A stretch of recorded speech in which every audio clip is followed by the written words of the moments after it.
Hello, everyone, and welcome to episode 24 of the Rewatch podcast presented by the Terrible Video Gamers Club. I'm your host, Tyler Schatz, ticket holder for the grand reopening of the Marine Fighting Pits. Joining me are the fine recording session is Mr. Nick Castillo with his thumbs down. In my experience, eloquent men are every bit as right as often as imbeciles. Sure. Stephen Howard. In my experience, you get the heck out of this fighting pit, Nick. I do not want you in here. This is not what we agreed on. It's a cuffs. Amanda Howard. I'm reading with Dance of Dragons with Princess Shireen. Ooh. There you go. Bold play. It's like a hot read. And last, but certainly never least, Gary Delaney.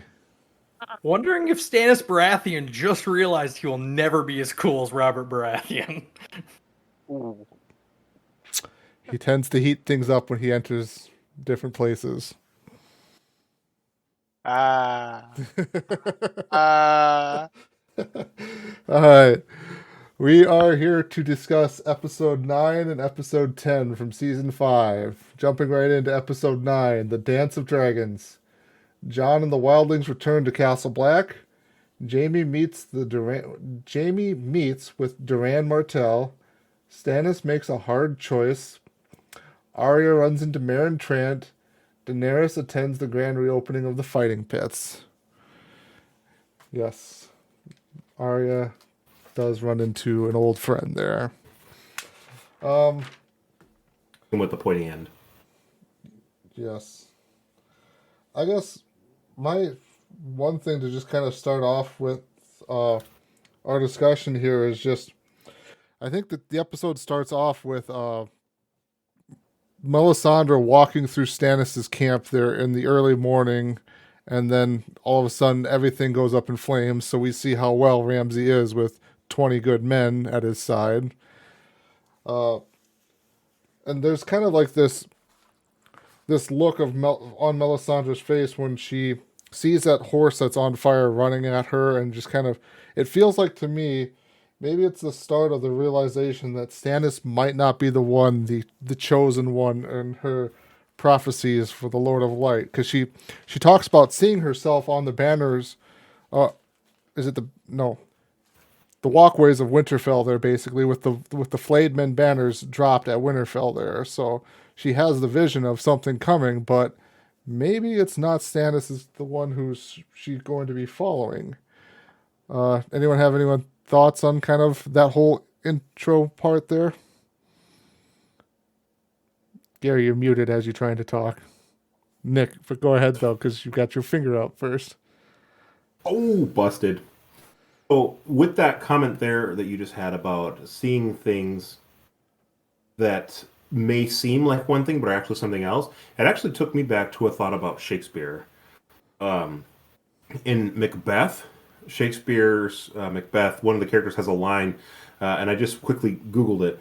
Oftentimes to win us to our harm, instruments of darkness tell us truths to win us with honest trifles. It's not history, Gary. Shakespeare didn't write histories.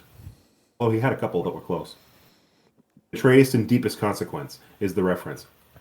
And it's just that. It's things that seem like they're true, so they're like honest trifles, but they're not really what is the ultimate scheme of what's going to happen. I think that Melisandre did have visions of, battles in the snow and seeing the banners fall from the Boltons. That doesn't mean that it's going to play out the way you think it's going to. In fact, that phrase has actually come up multiple times in our recent recordings. So it's really interesting to see it play out because, I think it's a little bit of an unraveling for Melisandre and Camp Stannis in this episode. You see that maybe things aren't really going to be all cheery as you think that they were a couple episodes ago. Agree? I was just waking up after this. As soon as I heard Shakespeare something, I was just like, anyway, my initial answer was like, obviously the hero of the revolution is the prince that is promised. Oh my god. How do I even follow that up? How do I even come into this conversation at this point in time? Oh my gosh. My opening remark was Shakespeare, and your rebuttal was that the prince was promised is the hero of the revolution. award you no points, and may God have mercy on your soul. Well, Tyler, to your point, I do think that she's having maybe a come to Jesus moment, shall we say, for her being so religious, and she has this absolute blind faith in that what she was doing is right. And I think that the logic of everything around her is just starting to hit her in the face. Maybe I'm wrong. And for someone who is so hyper confident in their ability to always know maybe not what's exactly next in the future, but the outcome in the end, she doesn't believe that anymore. And I think that's going to, I think that has consequences, shall we say.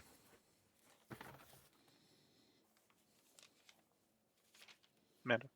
I think you've got a good point, honestly. I mean, if you're so used to knowing what exactly is going to happen and suddenly that no longer is happening, I can't imagine how shaken that would be for you if you always your future seems set and suddenly you realize it doesn't work like that anymore. I guess I'd Hey, agree with Gary. Steven and Amanda that like obviously if she I don't want considers her agreement. a fortune teller, Well, you've got it. she's not batting very good. Like on her fortune telling, she might reconsider her future in a different career. What's her future career going to be? A barbecue master? Oh. Sorry. She does have experience in I don't that. get it, Tyler. Can you explain it? Well, you see That's a here. Tyler, that's a very childish comment. She took leeches off his penis and she threw it in the fire, and it's like a grill. It's like grilling She threw his penis steak. in the fire? She threw his penis in the fire? There's leeches in the fire. She had leeches off his penis and threw it in the fire. Threw his penis How in many the fire? beliefs is Tyler gonna have for that statement? It's just gone so wildly off the rails. All right, to steer the car back onto the track here. We're clearly all good people. Yeah, we are great people here at the Terrible Video Games Club. Fine, upstanding citizens. Never say anything bad about anything. So, before I pass it off to somebody else here, one minor point is, as always, I love to tell Sir Alistair Thorne to go get fucked, because he's just an asshole.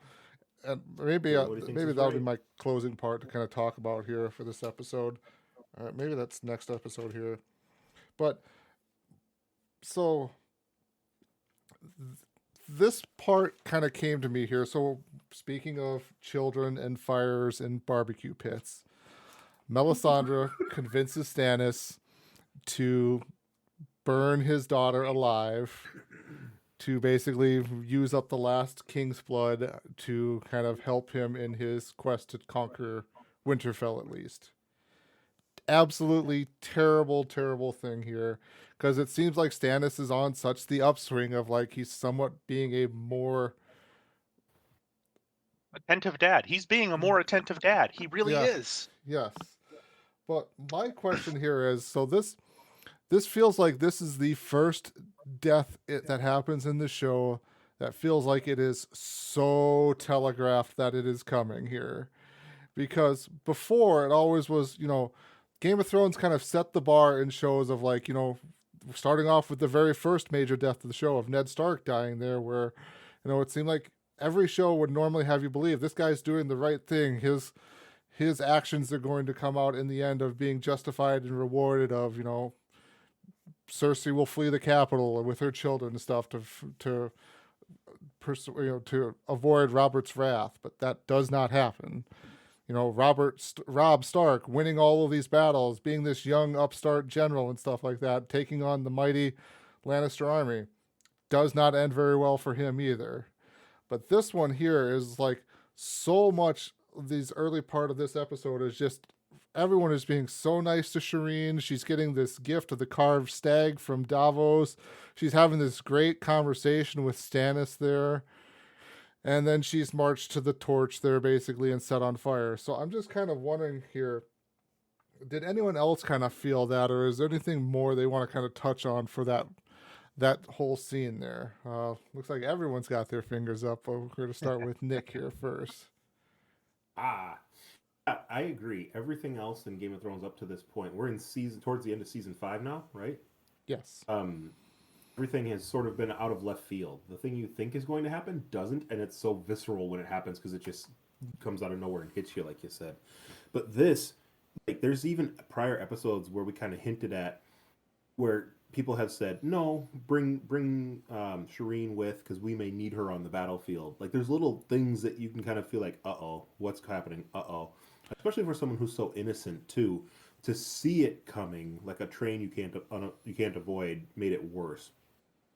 There's one scene, the cinematography in this particular episode where she has her little stag that Davos had cut out for her, and she's holding it in a close-up shot, sort of dancing on her tabletop. But the scene is shot sideways, and behind the stag is the bonfire in her tent. It's just this very visceral scene that I noticed on this read that shows the stag in front of burning flames. She's just like innocently dancing around with it. But the way it's shot, it absolutely is foretelling of what's coming up in this episode. Yeah, there's a bunch of things that on a rewatch. Obviously, we all knew that this was coming. But looking for those little scenes and seeing those little maybe hidden notes of horror on the horizon were definitely noticeable. I agree, Tyler. That was something I really picked up this time too. Not to jump in front of Amanda here real quickly, but I don't know if anyone else watches like the previews or the previously on episodes for the shows before they watch the episode. It was like heavily forecasted too, of like they're talking about the king's blood. They kind of called back to the scene with Gendry, and they talked about bringing Shireen and the queen with basically on the ride there, I think. So like there was kind of heavily forecast something was coming. To Amanda now. That was a really good observation, Nick. I did not catch that.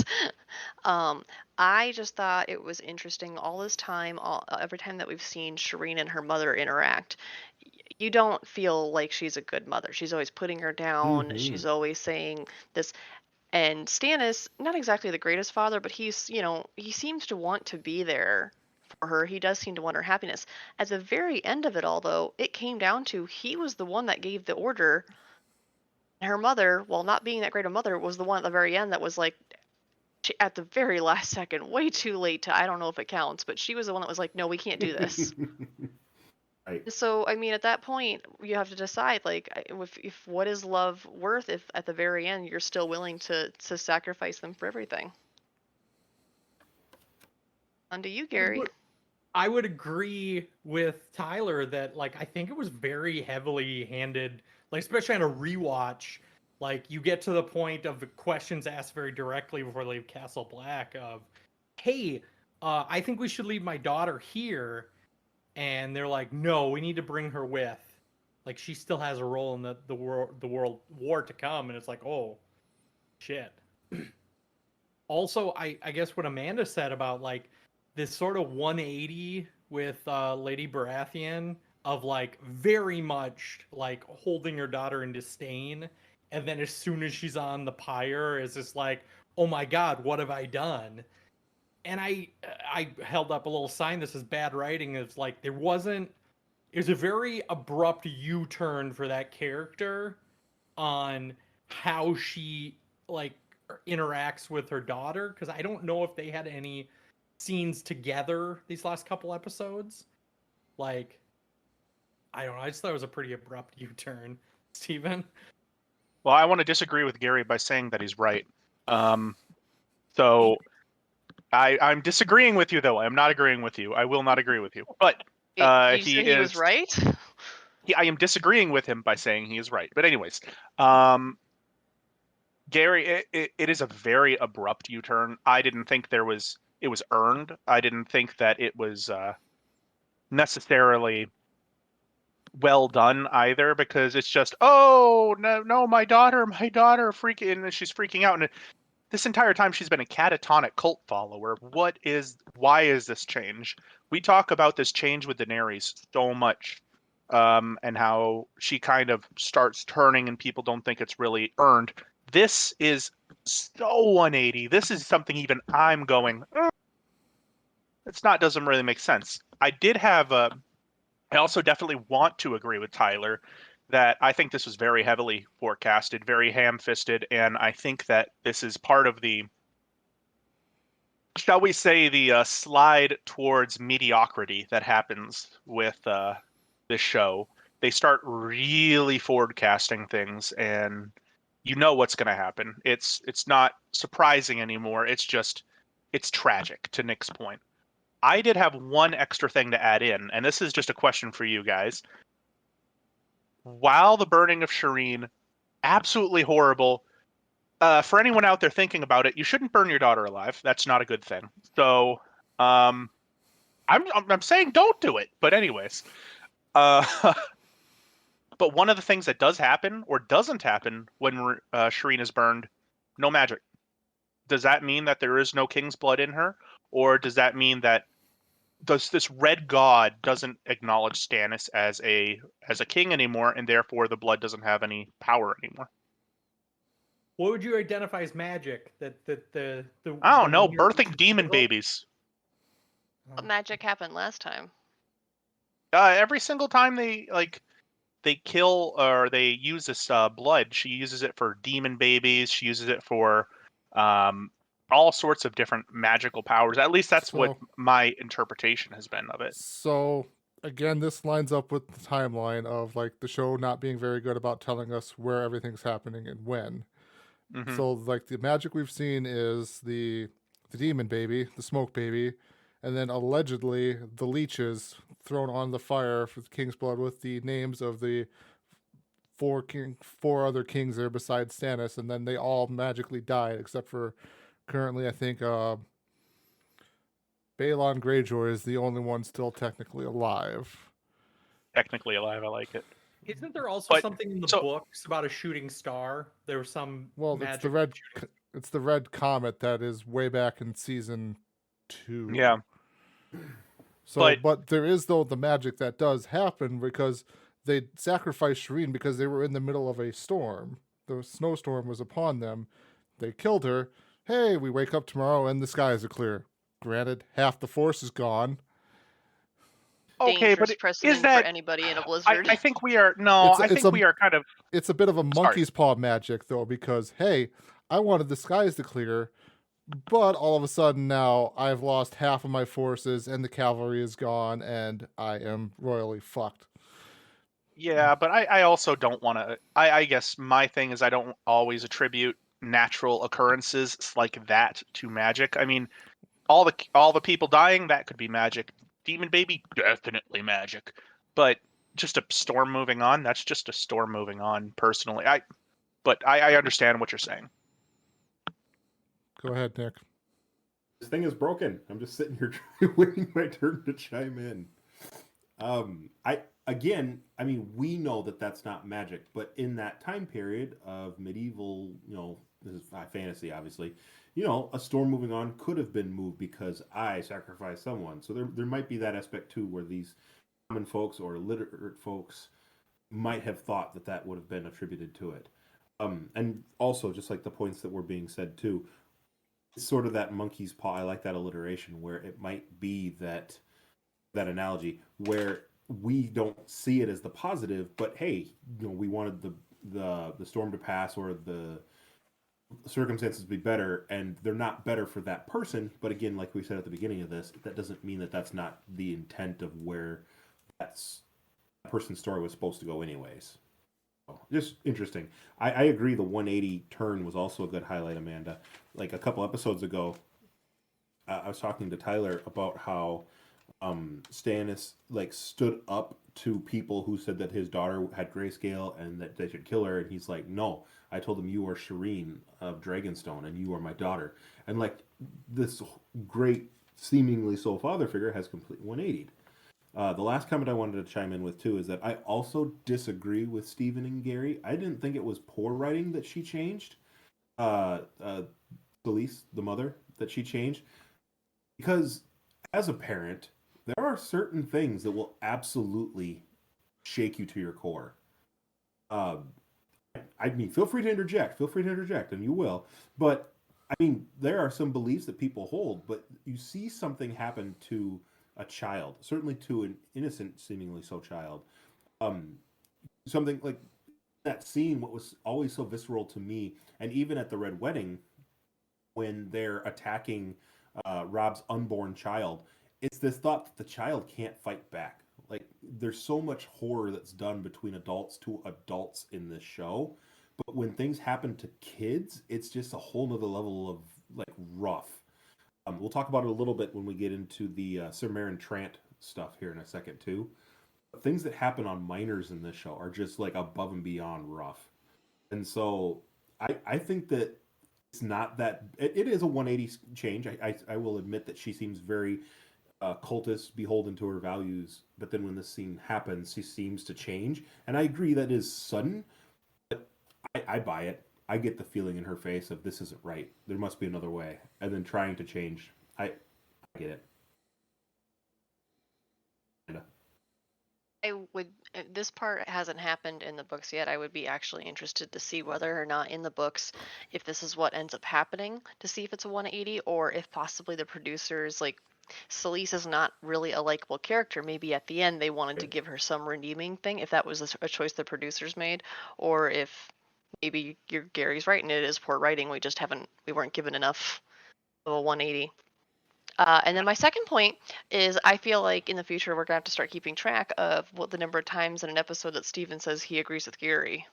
No, 'Cause now this has happened a few times. I will change how I talk. I will change my opinion. So Steven all of a sudden likes Daenerys.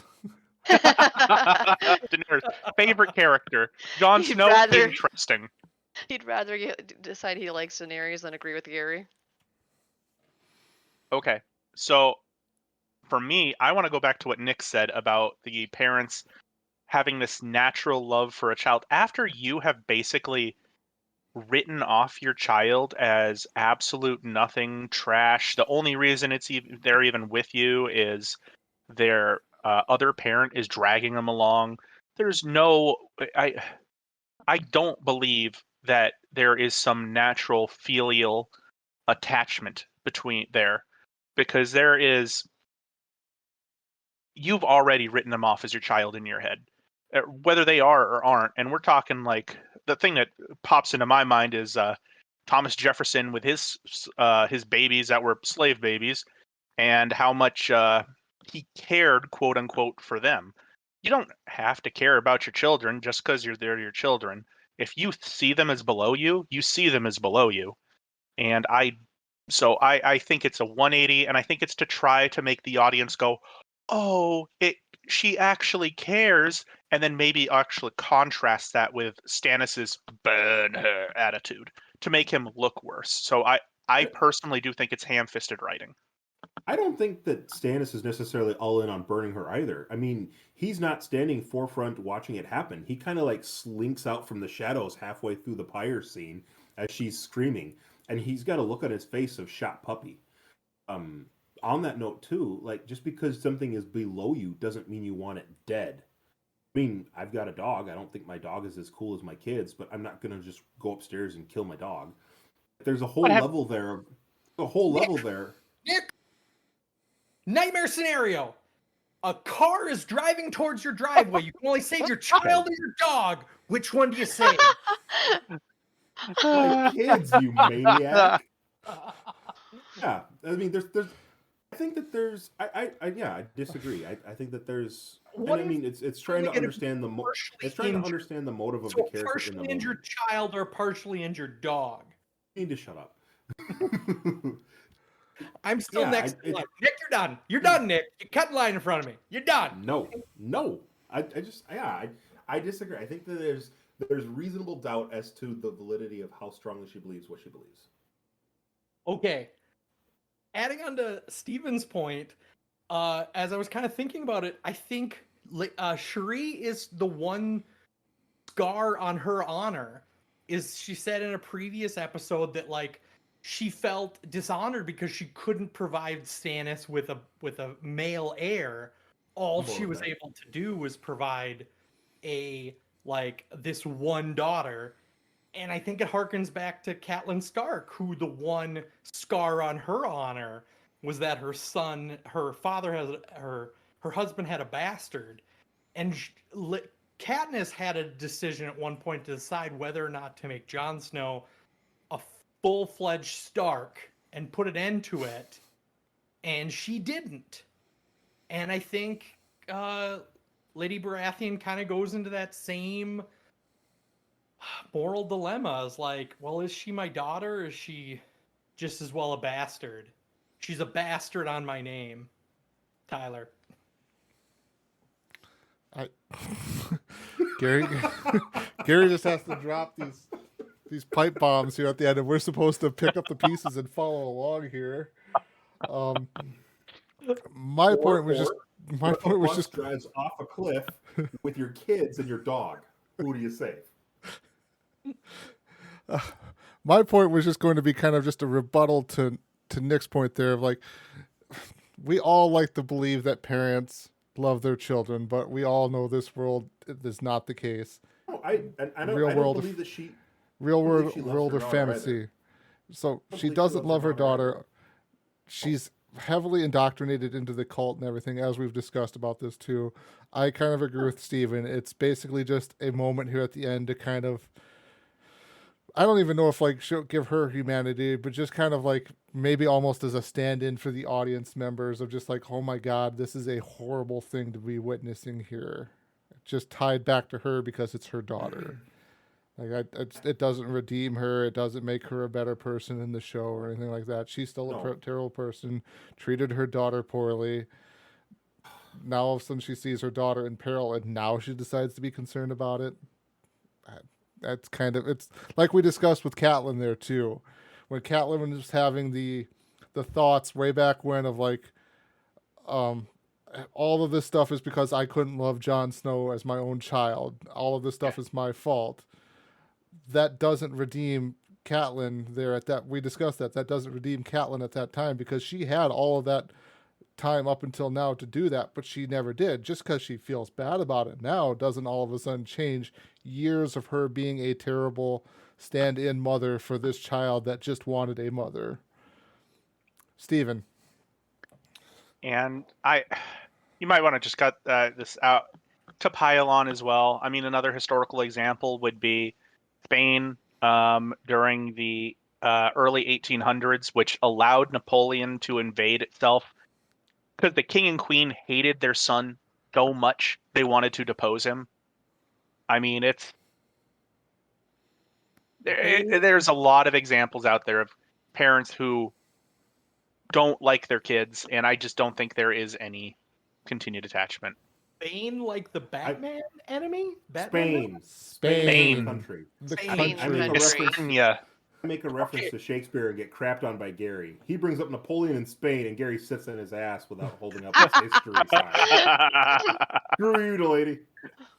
Anyway, I was just going to say, like, is it possible as they're trying to line this up with the books that she dies somewhere between leaving Winterfell and Stannis dying, and they just picked a different point for her to die and give her meaning other than like, oh, she just died when the camp burned down. Oh no, they're not there yet. And in the books, they left Shireen behind. Yeah, both Shireen and the Queen are still at Castle Black there, right? Mm-hmm. We don't know if they'll stay there, but could it just be a way to kind of tie a bow on that person's story if lazy writing doesn't really have any place for her moving forward? Sorry. Nick, I guess. I guess. How the hell did I I become guess. a pariah in this episode?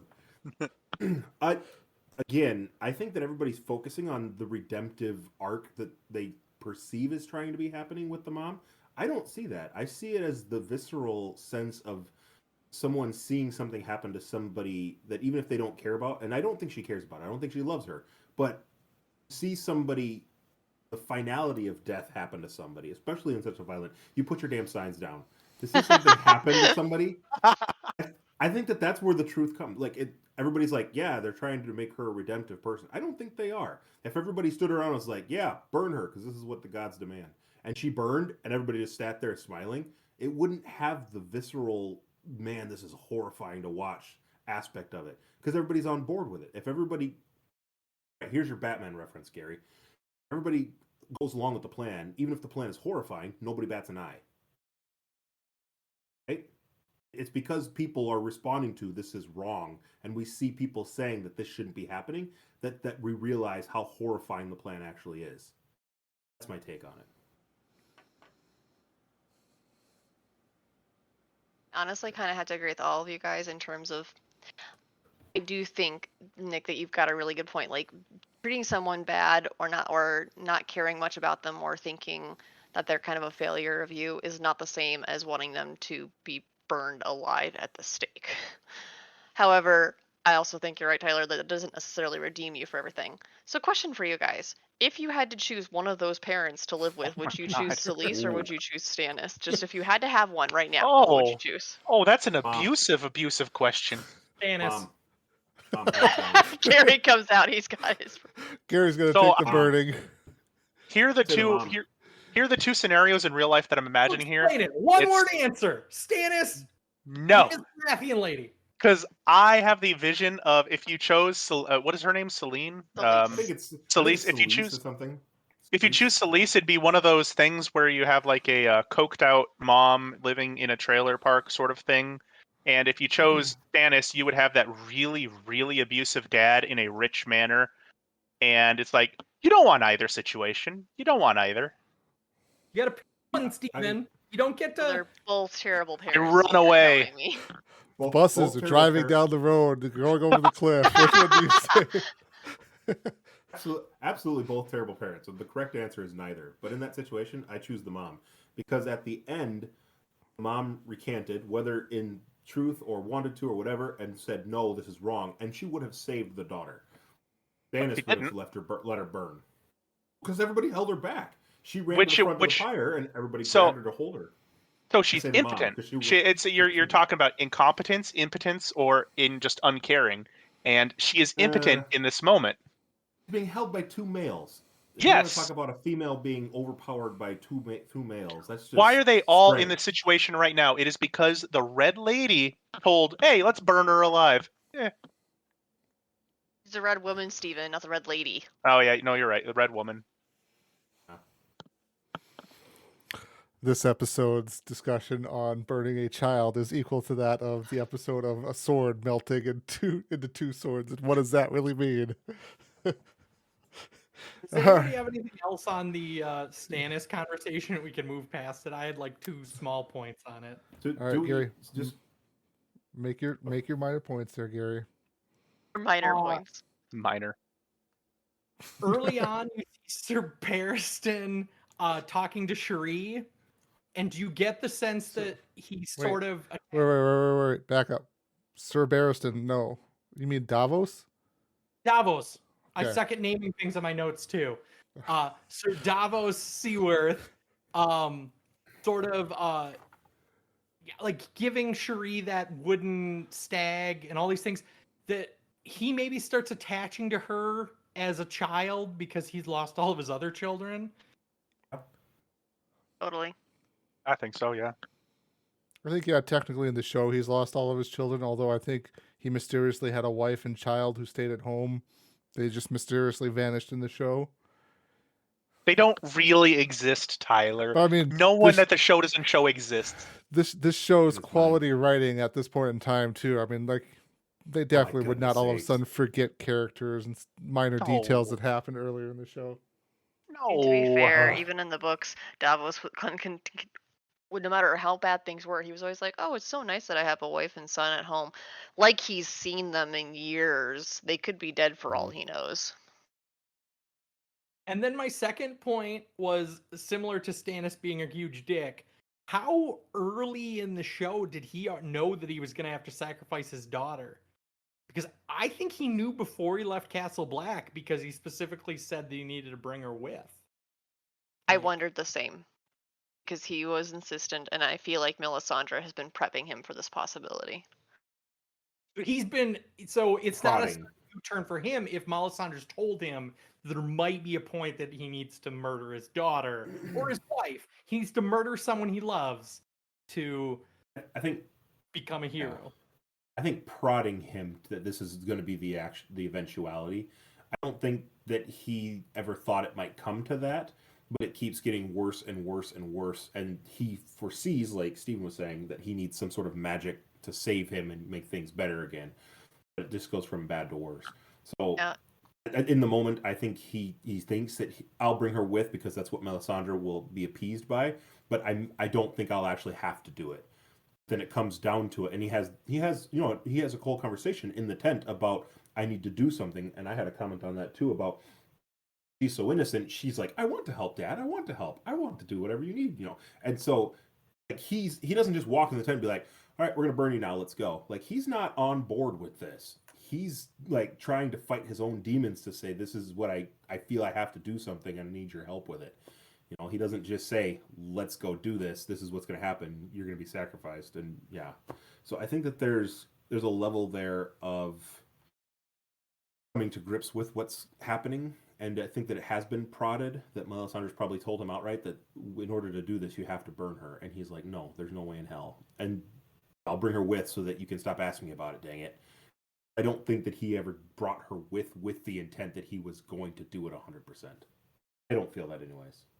I think that just lost my point in my head. It's a great point. You guys were gonna be so amazed by it.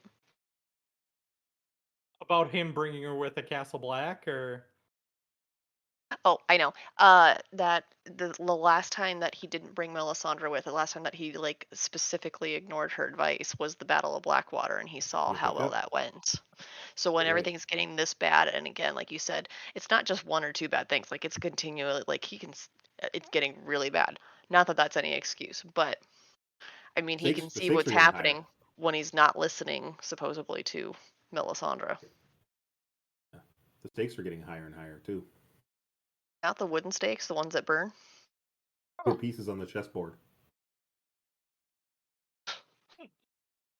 Hot take. all I had for that conversation. Blood burn. Mute attack. Of course, I would mute myself, and I'm telling these fantastic jokes over here. Anyone else have anything to talk about here for this episode or for this point, or I can throw it over to somebody else? All right, Steven, you're up. So the big one that I had for this episode is it's with Daenerys, and it's in the fighting pits. Because if you don't like someone, you focus on them, and they become the center of your attention. And it shouldn't happen that way, but it does. So, we watch her go into the fighting pits, and we already talked about how basically she's endorsing, low-key endorsing slavery by endorsing these fighting pits because they say, oh, it's part of our culture. And as we've seen, a lot of these people who are fighting in the pits are basically bought out of slavery. And then, I don't know, she doesn't want to be there. She's all, oh, well, she's sitting there for tradition's sake, watching this fight happen.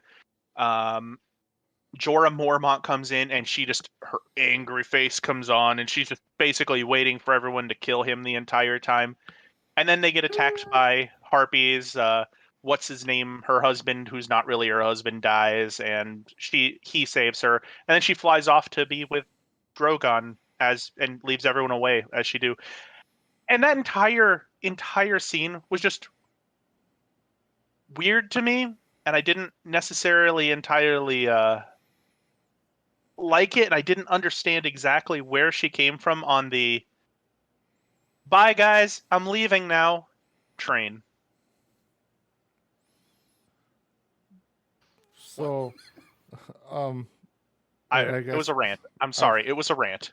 Who's number one? Then it was I'm number one in general. Sorry, I was 7. Then it was Gary. Then you just held up your finger with a 1 and started talking. And Amanda, you're number 3, so technically you're number 4 there, Tyler. You're number one in the best. You're number one in the book, Nick.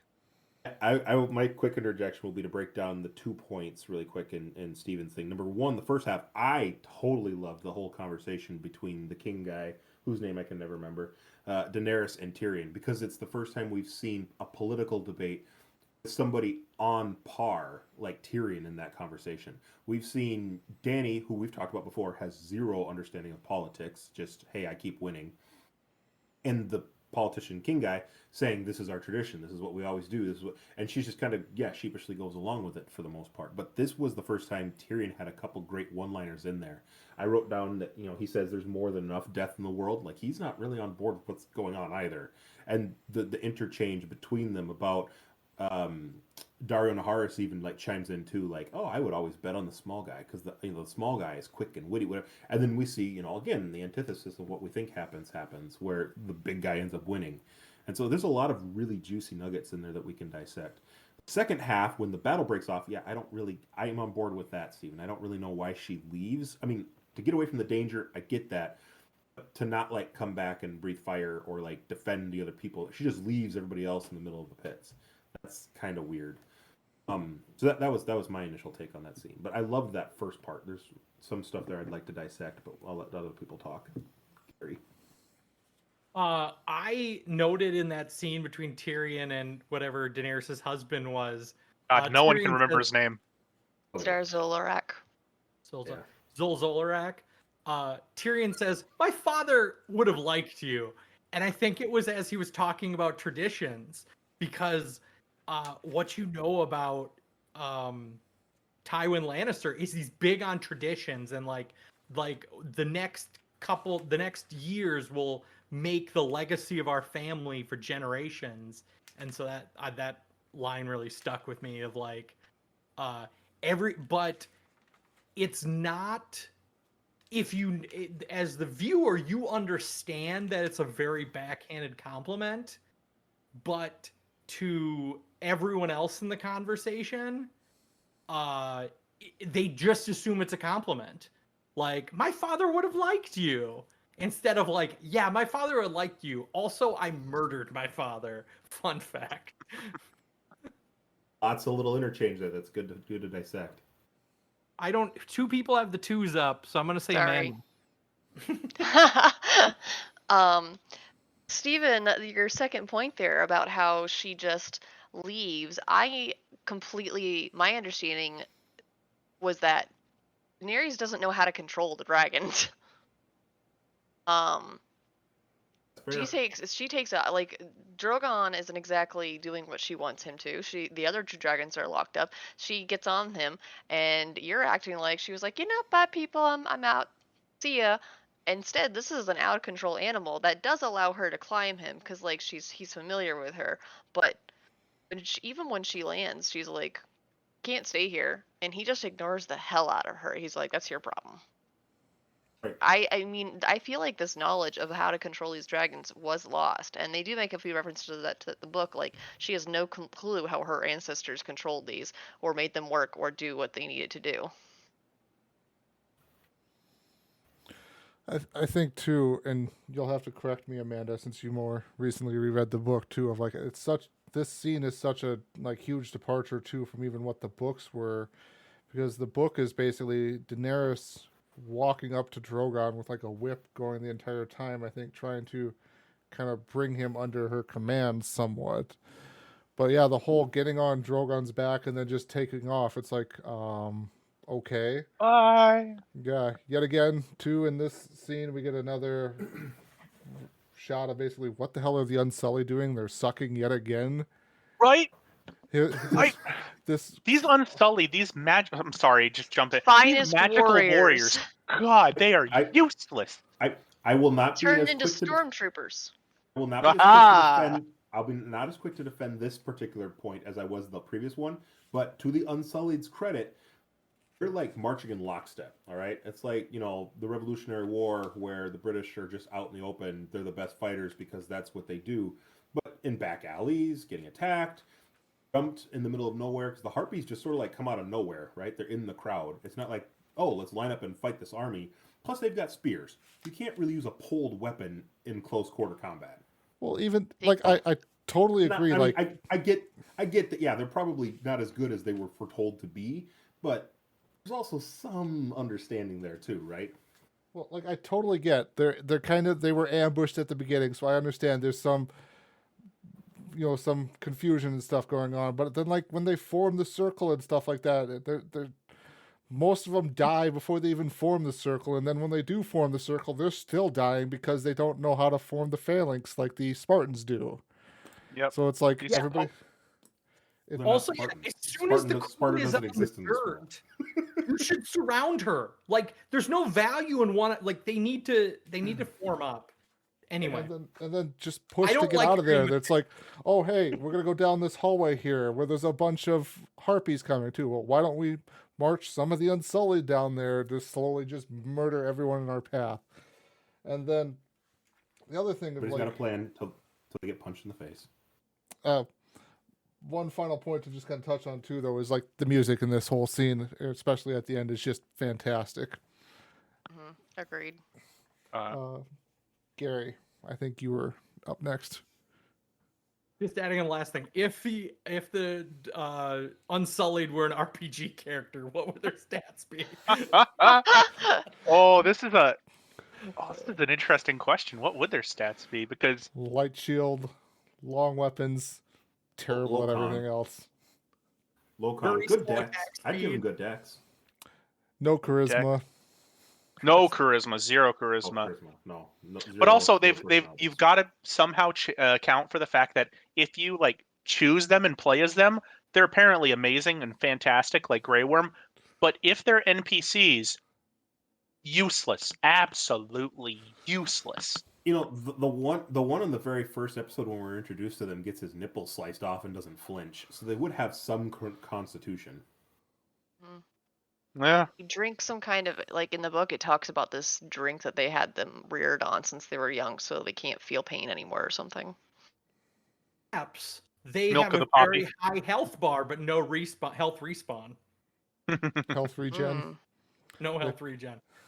Anyway, that wasn't even my real point. My real point was, does Daenerys have some sort of ESP that summons the dragon? Like, he kind of sort of just comes out of nowhere.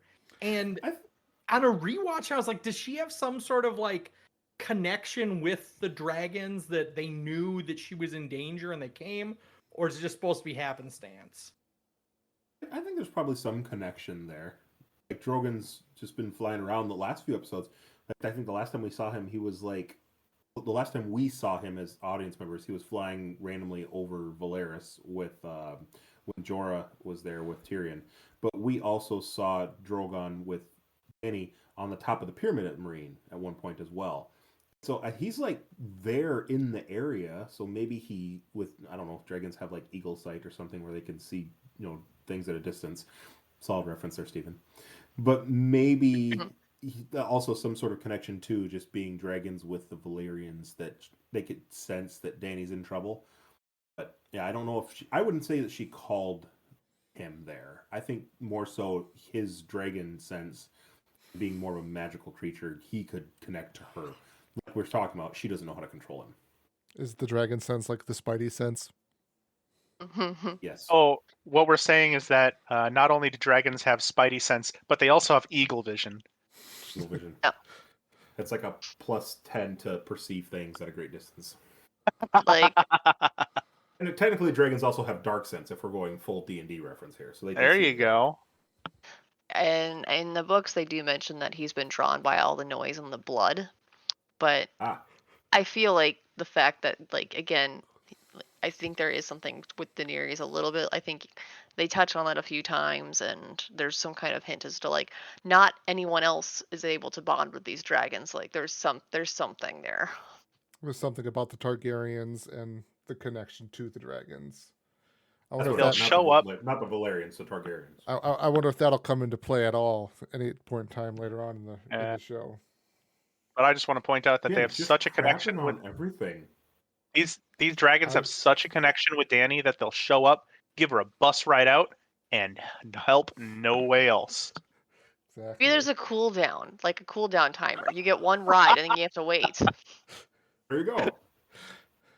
They're too OP. You have to have a cooldown on them.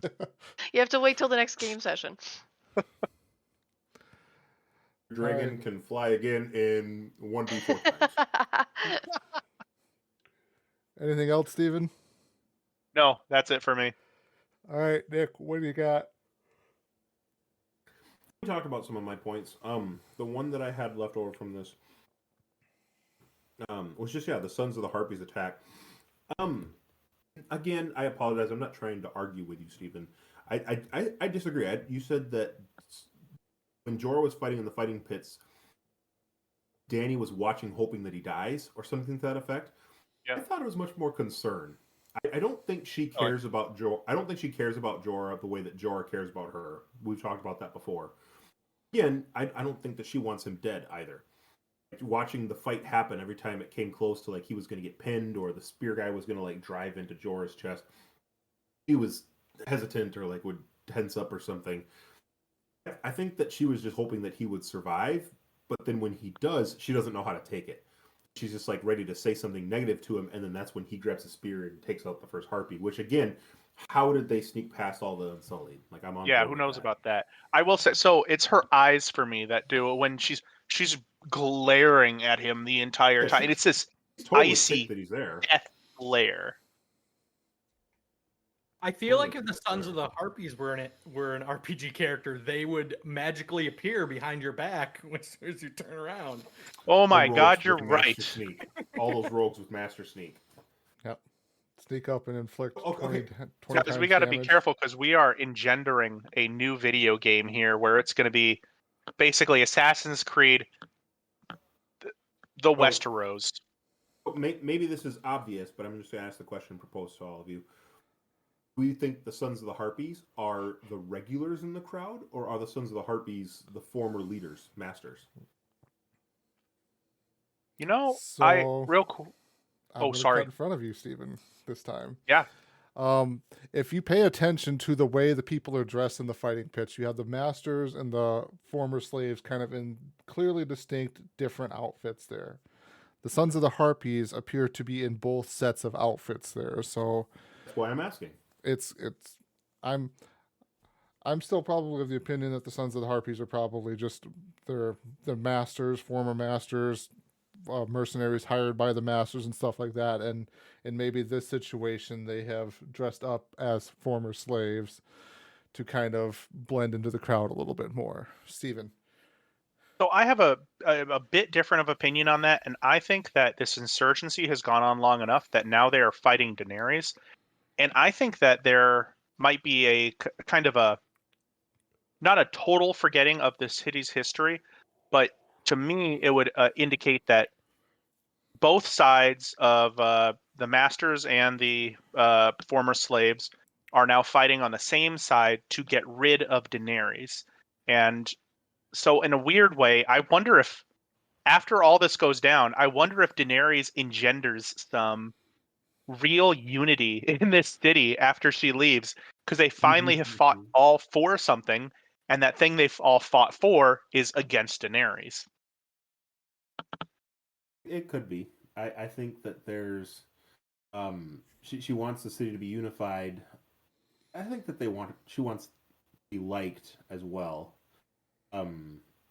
Being the Targaryen, probably respected. But I think there's something to that. So just a take. I was curious about the Sons of Harpies. Like obviously, they didn't just like show up and be like, this fighting pit is boring. Let's all pull out our masks and attack. They probably went with a coordinated effort there to attack Daenerys in a very public setting. It just seems like there are so many of them, and and they're not just killing Daenerys. Remember, they're slaughtering other people in the stands. Yep. Like, there's random masters. Which I was curious about. I don't think they're all masters because other masters are getting slaughtered. And that mask maker must have gotten a hell of a deal on those too. They got a heck ton of yeah, man, masks. cornering the market. So there's just a lot of interesting interplay there in just the city, as well as like what their goals are as the Sons of the Harpies. What do they want? They're also attacking the other masters who are there at the fighting pit. So is it the more zealous ones who want to return to the utopia they thought they had, or and they're fighting the other masters who are less vocal as they were, or what? Because there's that one interplay too when Daenerys first starts like taking appeals and hearing people come up to her throne, and one person said, "I want to go back and be at my former master's house because like I had a purpose. I was somebody." So yeah, absolutely. I think that those kind of people would be enthralled to the Sons of the Harpy, because then they have a want and a general understanding to go back to the way things were. So there's something there too. Political scientist in me really wants to kind of examine the city of Marine from a social aspect and see kind of where the insurgency's heart lies. Does it lie in this conservative out? And when I say conservative, small c, no political relevance right now, but like a conservative, go back to the past sort of push, or is it really a rally around the flag? Like you're pushing against the invader? Is it what is going on there? What type of impact is that? Because I think it'd be very interesting. And obviously, insurgencies in real life are very deadly and very sad. But in an imagined one, I can just watch people die on TV and go, you didn't actually die. You have a career after this. Have fun. Absolutely. The socioeconomic status. Yeah, no, I mean, after 9/11, I mean, everybody knows how it played out long term, but after 9/11, everybody was on board with let's go after the people that attacked us. Nobody was really infighting very much in America. So bad stuff happening, and long term we saw how that all played out. But yeah, definitely rally around the flag kind of thing. And Actually, I'd be really interested to know that, to study that too, Stephen. But I do wish that our listeners could see the beautiful eye roll that Gary gave when Stephen said that. socioeconomics is not really one of Gary's strong points. Okay, I'm sitting here and I was like, I understand, like it's probably really interesting, but in the back of my mind I was like, George R. R. Martin is kind of a perv. I don't think he probably gave zero shits about socioeconomic. The Dave and Dan fuckers who make this show, like they hardly can keep a plot together, let alone socioeconomic like policy like in the show. Potty mouth, Gary. Like, I understand, and it would be interesting, but at the same time, like, good luck. Like I said, it was the most beautiful eye roll. I'm just so happy I saw it. It encompassed all Glad of you that saw it, in Amanda. one look. I don't Glad- blame Steven, but at the same time, I'm just like, this show's got bigger fucking fish to fry. He blames you, Stephen. I'm sorry. I'm sorry. Fair enough. Fair enough. I get it. After all the times he agreed with you too. Right? This is why I don't agree with you ever, Gary. Sorry. That's all Fair. I had. Okay. Amanda, did you have anything? Yeah, if we swing over to the country or city of Dorne, I'm a little confused as to what city we're actually in. Amy's over there and gets a conversation with all of the players present. Tristane's there, Myrcella's there, Prince Doran's there, the Sand Snakes are there, Ilaria's there. Good one. And I keep going back to this because I'm really crushed about how they did. I don't feel like they gave them at all credit. Like, I'm not sure where the storyline's going because it's so different from the books. Not that I have to. I'm sure the show will make it clear. But Doran kind of talks them through. He makes a toast to King Tommen. He talks them like, he doesn't want to disobey the king. He'll send Trystane and Myrcella back, but he's going to have Trystane take Oberyn's place on the council, blah, blah, blah, blah, blah. Do you, I have long been sad because I feel like the books don't give Doran credit for much. Like, it's very opposite of what happens. Ilari and the Sand Snakes in the books, they don't want Myrcella dead. In fact, the opposite. They one of them, they want to crown Myrcella. Like, it's completely the opposite. But, wish they could have given Doran a little more credit. The books, they give him, he takes them into custody. He knows they're going to pull some nonsense. Whereas in here, it almost makes him seem, clever, but almost a little naive. Do you guys think that, Doran knows what's going to happen? Do you think that they make him into clever, or do you think that he's just being naive about what's going to happen? I think that one, I guess I haven't said this very much in this show, but I do think there's a racial stereotype going on of the clever and maybe devious Middle Easterner going on here. And I definitely see that. And that's just a trope that we fall into as especially Americans, and it's an American show. So Middle Eastern country, they're going to be Middle Eastern. And we don't need anything else on that. I do think that I see Dorn as Hispanic. it could. I mean, well, getting down to that, there's great Islamic influences in Spain and Iberian country. That was a Moorish state for a long time, but we could get into that later. But Again, no boo history sign from Gary. it's true. It's true. I didn't get a boo history, and I might actually agree with you that. Proof he hates adorable. me. Carry on, Steven. I do think that Oberyn is being played up, or not Oberyn. I'm sorry, Prince Duran. but yeah, Prince Duran. Duran played up as a little bit maybe too clever for his own good. I don't know. He seems like he knows everything that's going on, and that he's supposed to kind of know all these little intricacies and whatnot, and it comes back and they kind of punch him in the face with it later. But I don't know. That's my take on it, is that I think it's a little bit of racial prejudice there, and I think that his character gets influenced by that. Which I will say real quick, Prince Duran, for everyone on here, plays a lot of Middle Eastern characters in a lot of shows. Doesn't he play a character in Deep Space Nine? That's how I recognize him. I've never seen Deep Space Nine. Shame. I'm sorry. I'm just deducting points from you in life. Oh. Anyway. Steven, your status is moving down. See how many times he dropped his hand?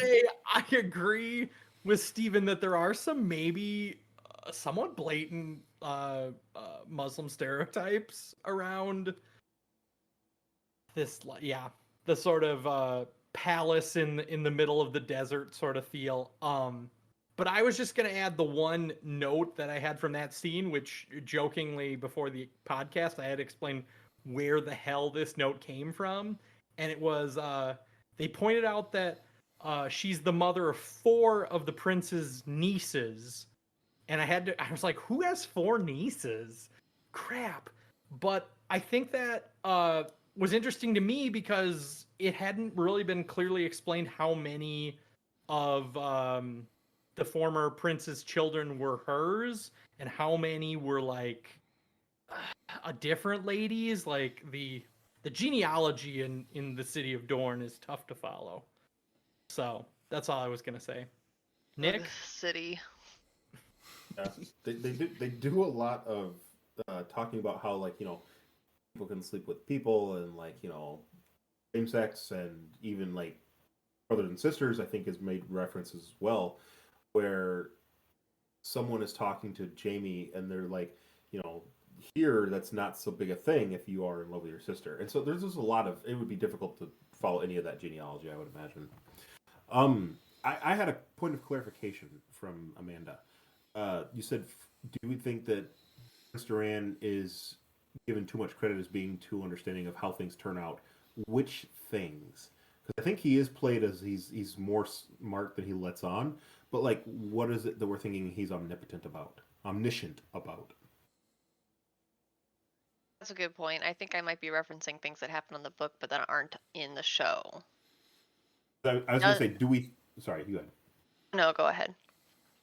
I was going to say, do we think he knows that, despite his best efforts, Ilaria Sand is still going to try and kill Marcella? I think that he thinks he's got her brought back to heel when she bows down and kisses his ring. I think he thinks, okay, that's the end of it. He says something to the effect of, you will swear allegiance to me now or I will kill you, or something like that. She's crying, faking it, obviously, because we know she's a hateful woman. She's like, kneels down and kisses his ring, and she's like, I will never turn against you again. But then in a later scene, he says, we I see believe that, in I believe, yeah, exactly. He says, I believe in second chances. And so I think that he feels, all right, done. That's the end of it. But I don't think he's smart enough to think, she's still going to do something. I should watch her. I think that he thinks he's smarter than he is my response to that question. I don't think he's actually that smart, but he's either written or performs that scene as though he is more aware of what's going on. I don't know who's So first. I was going to kind of maybe this might be an opportunity for Gary's poor writing sign to make an appearance here, because is this maybe just the writers again? They've butchered the entire Dorne storyline plot from the books here. Yeah. Are they like somewhat morphing? Are they pulling too much from the book for his character as far as the shows go? Because the whole Dorne plot line is so more interwoven than what we're shown here in the show.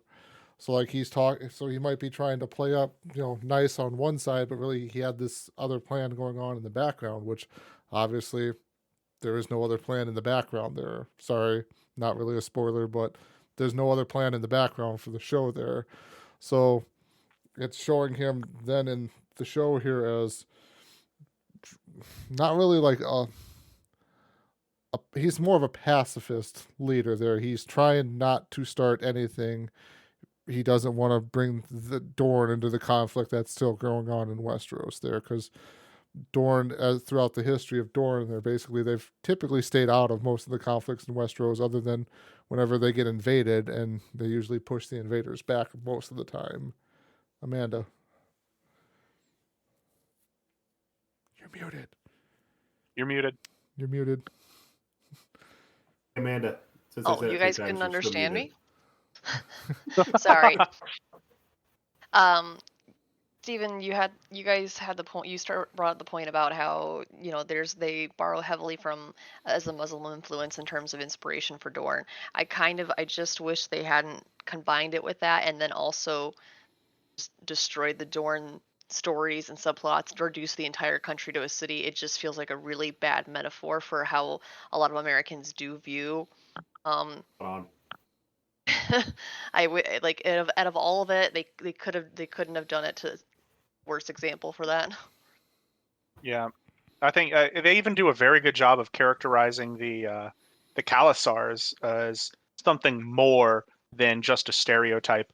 But Dorne, oh man, just throw that stereotype down. It's really interesting.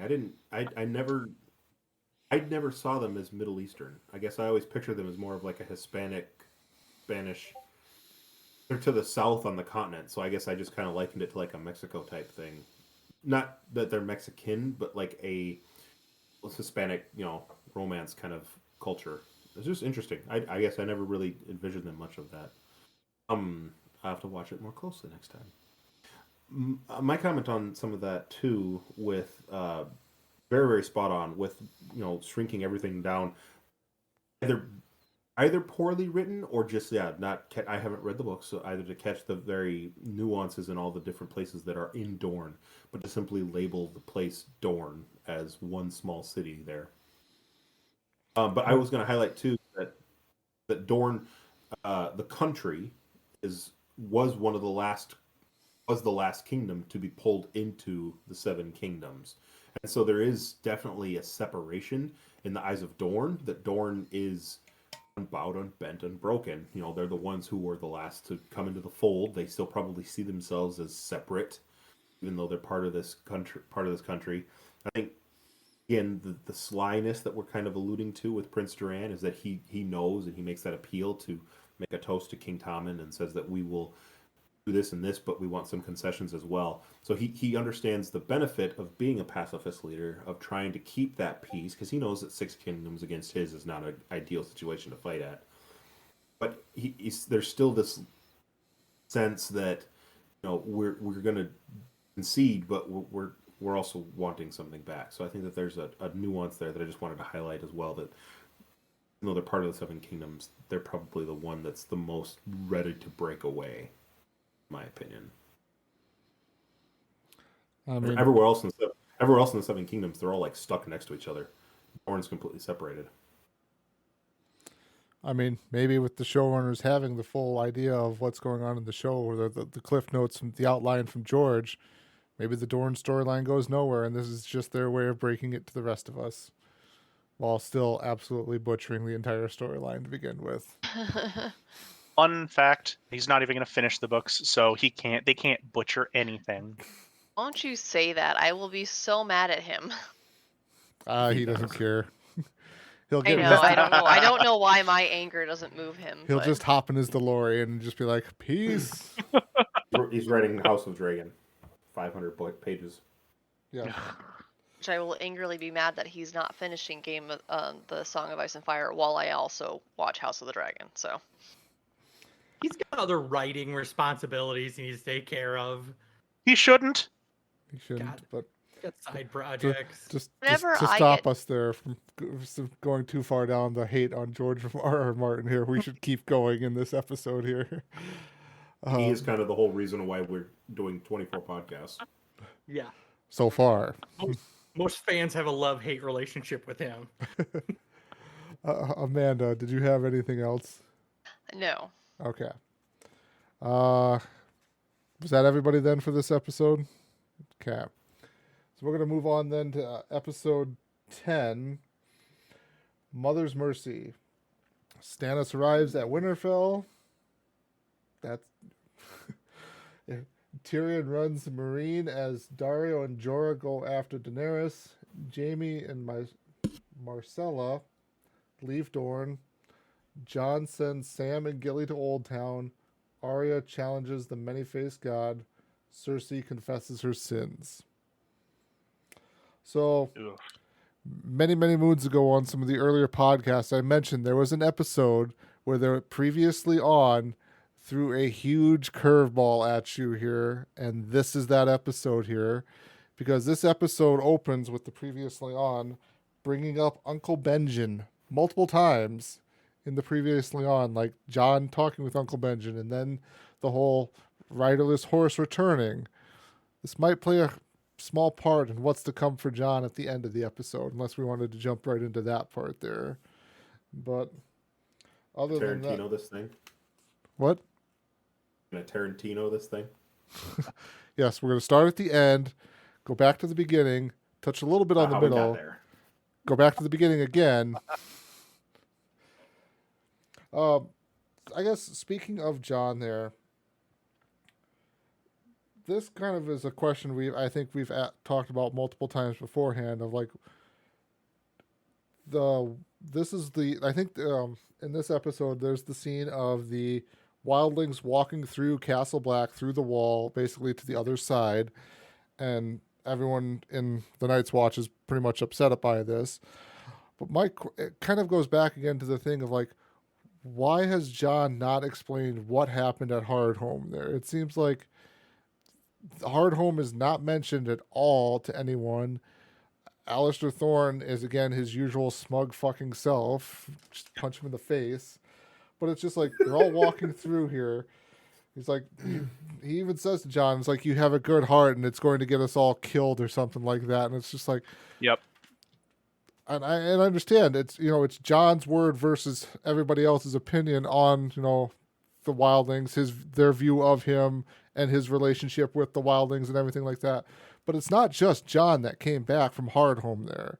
Do you think he convinced, like, is it like he convinced the 12 other Night's Watch that survived the Battle of Hardhome of like, hey, this is the story we're going to tell. These are all the details. It's like, what the fuck, guys? Here, there's multiple people who came back with Jon. So like, is your hatred of Jon that bad that you're clouding your opinion on what he's telling you and what is actually coming?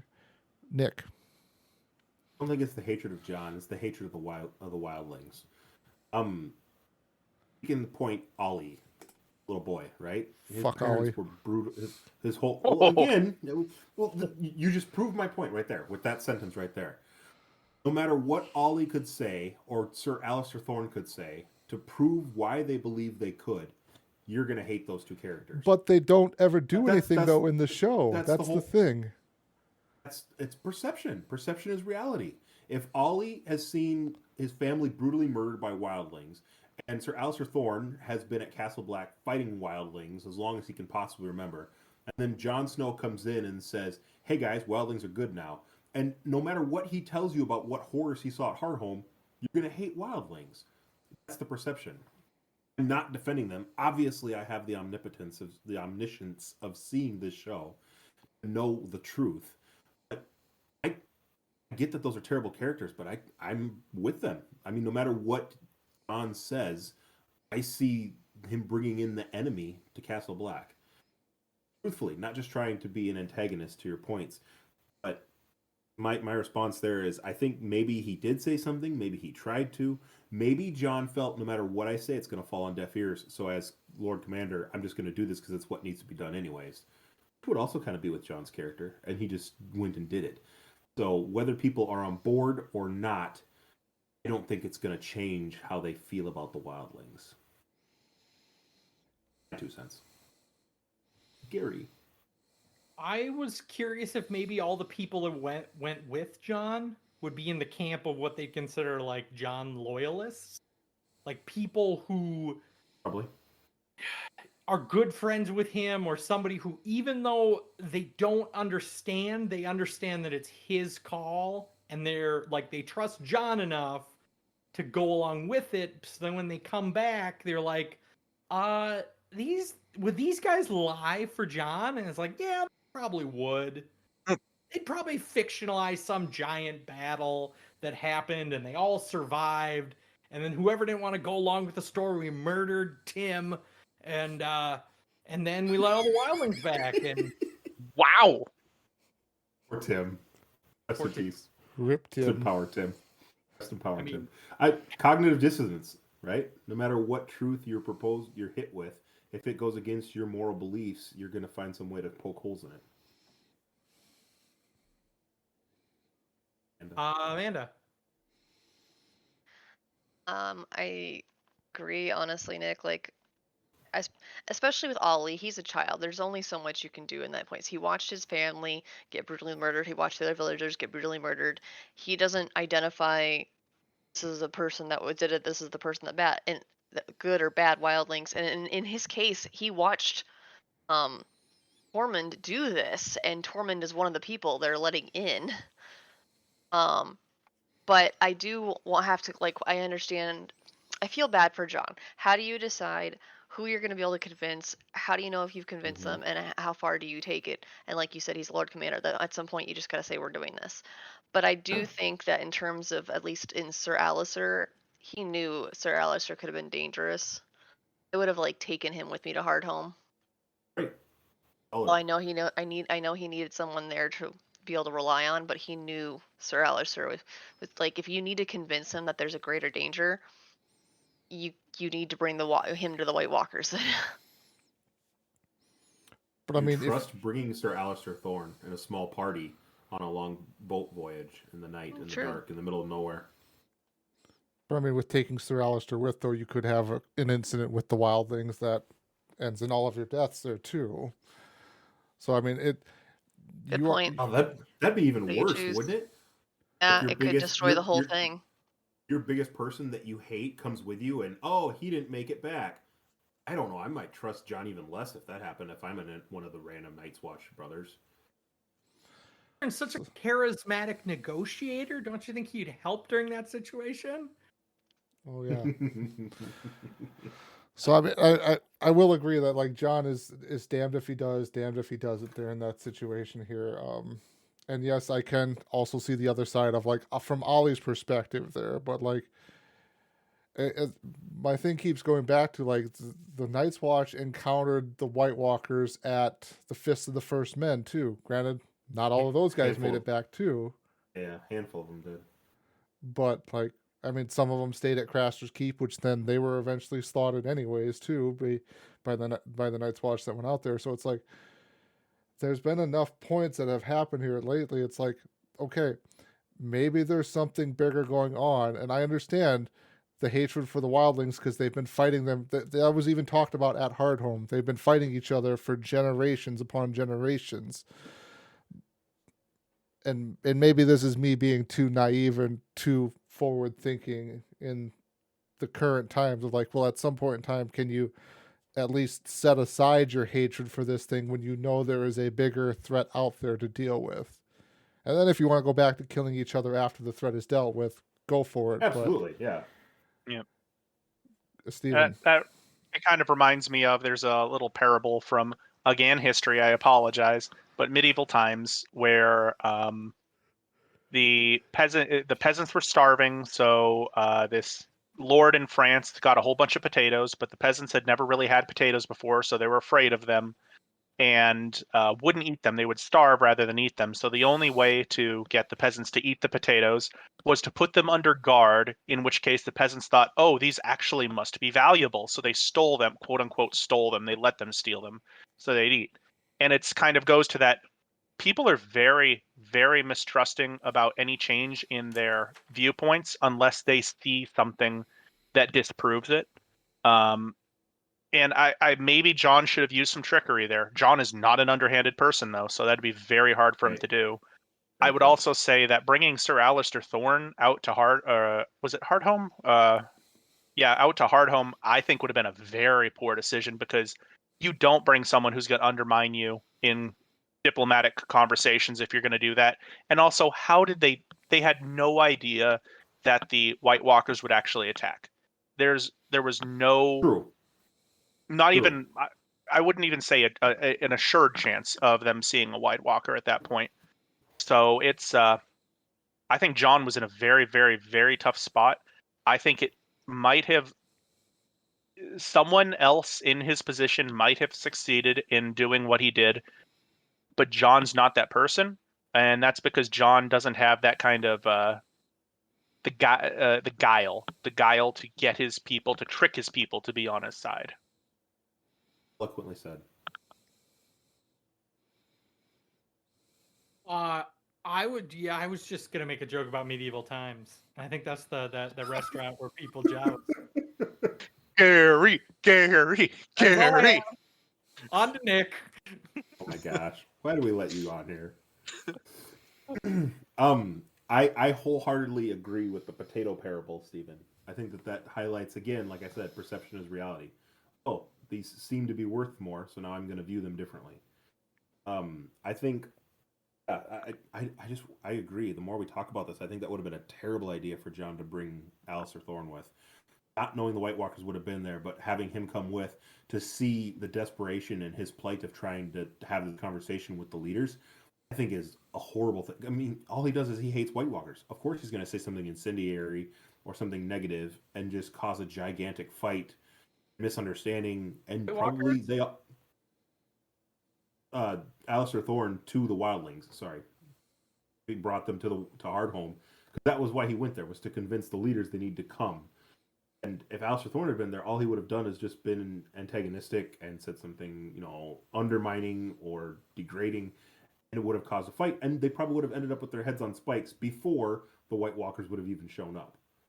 There's a whole bunch of more that conversation is thought of as like, well, this would have been helpful for him. I think that would have been poor to bring him with. So yeah, I think John was kind of darned if you do, darned if you don't. But yeah, just like you said, Stephen, he doesn't have the persuasive rhetoric to say you should come do this thing. This is why we're doing this thing. He can only inspire through courage Actions in the face and of deeds. absolute actions, deeds, courage in the face of absolute death. Yeah. This is what we're going to do because I don't have any other option.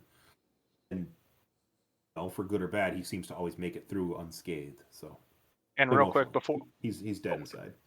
and before we go to Amanda, I do want to say that I don't think it's necessarily a bad thing that he doesn't have this skill set. It's a different type of skill set for a different type of people. It doesn't make you any worse for not being able to deceive someone into following you. In fact, a lot of people could say it makes you better, and that's what John's character is, right?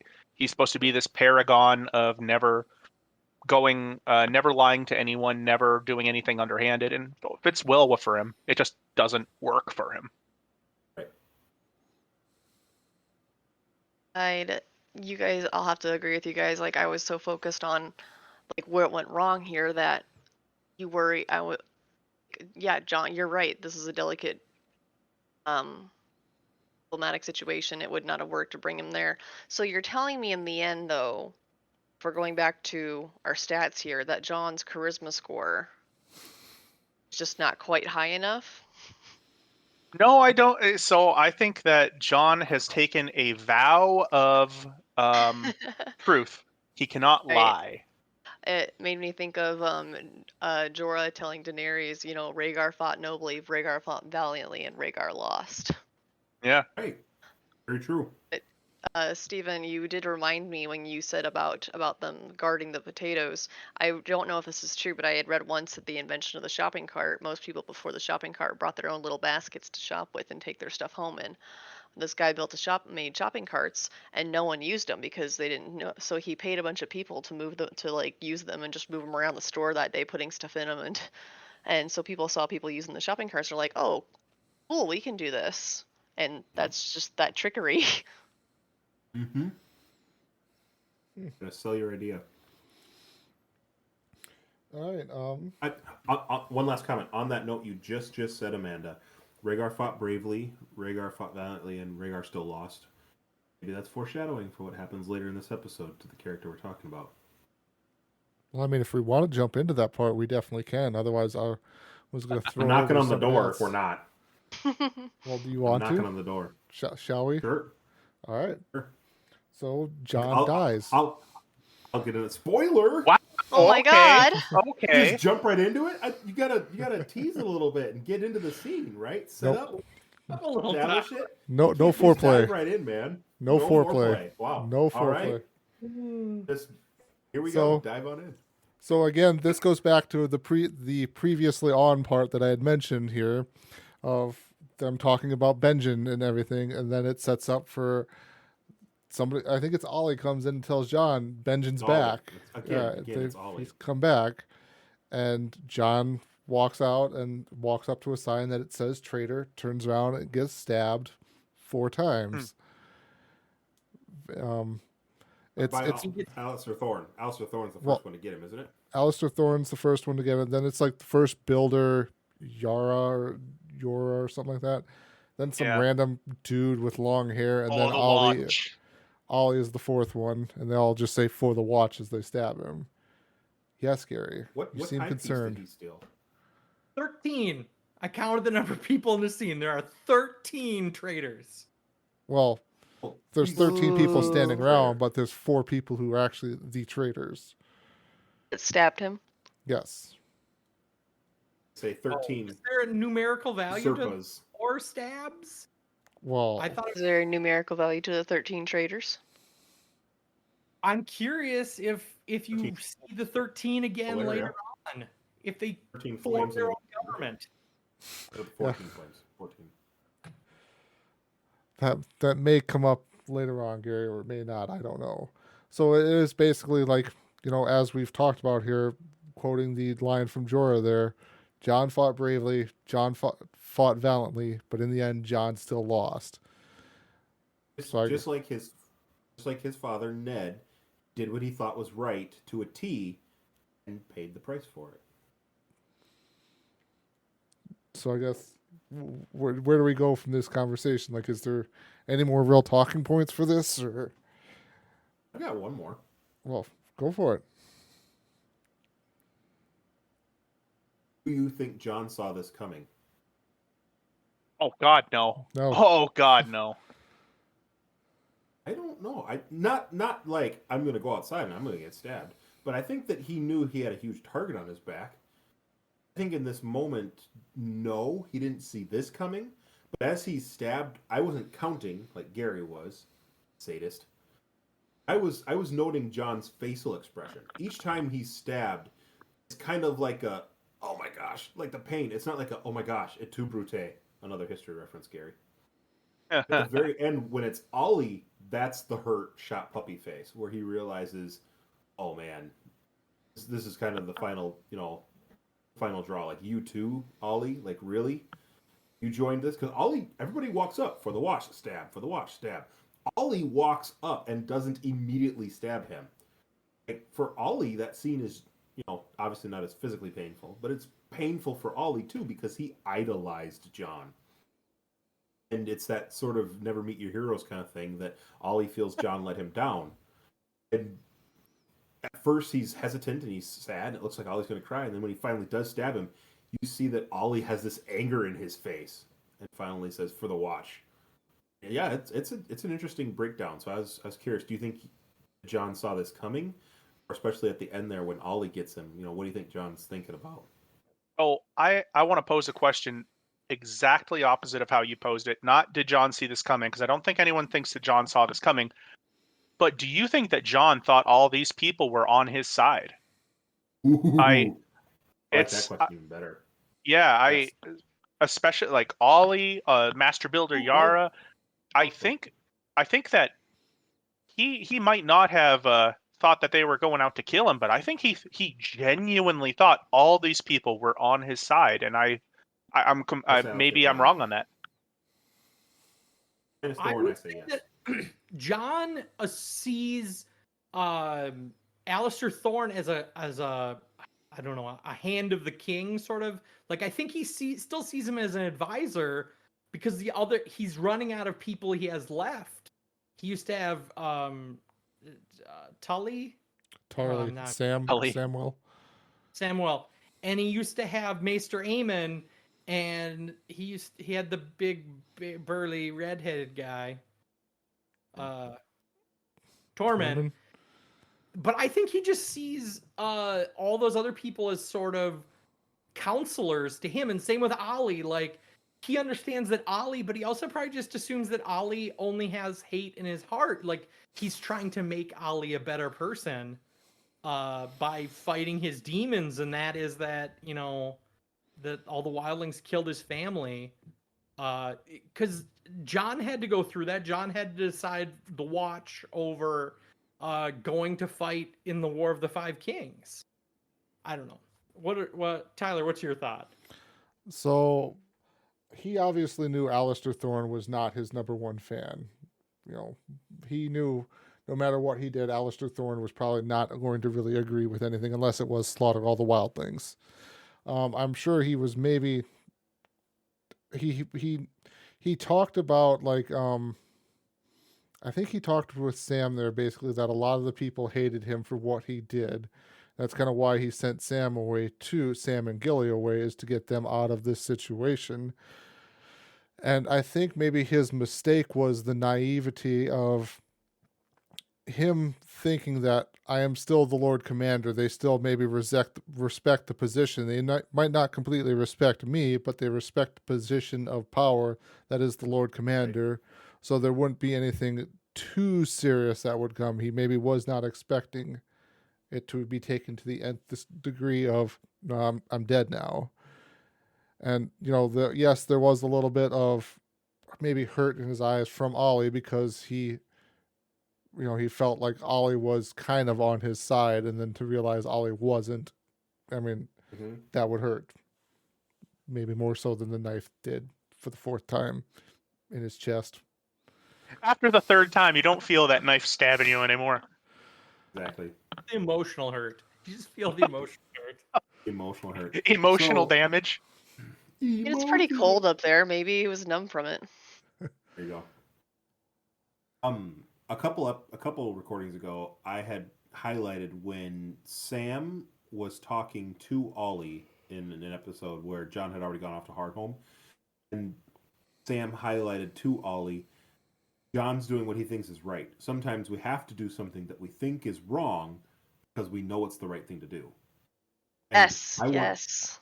I wanted to highlight that in that moment, because knowing obviously what was coming up in this episode, I think that Ollie may have taken that comment about doing what we think is inconceivable and the wrong thing to do because we feel it's the right thing to do, as John needs to no longer be the Lord Commander. Maybe not going along with we should kill him. I think that idea probably totally came from Sir Alistair Thorne and somebody else, and everybody was like, let's do it, and Ollie just got wrapped up in the heat. In the completely wrong context.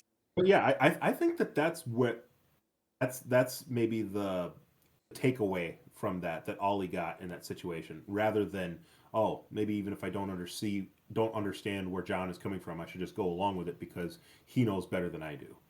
Again, this kid saw I think it was his mother or his father take an arrow in the face from Egret, and then, like, isn't the one, like, leader of the Fen come up and, like, put his hand on him and was like, is that your dead mom? I'm going to eat her. I want you to run to Castle Black and go tell everyone that we're coming. right? Like that's what his perception is of the wildlings.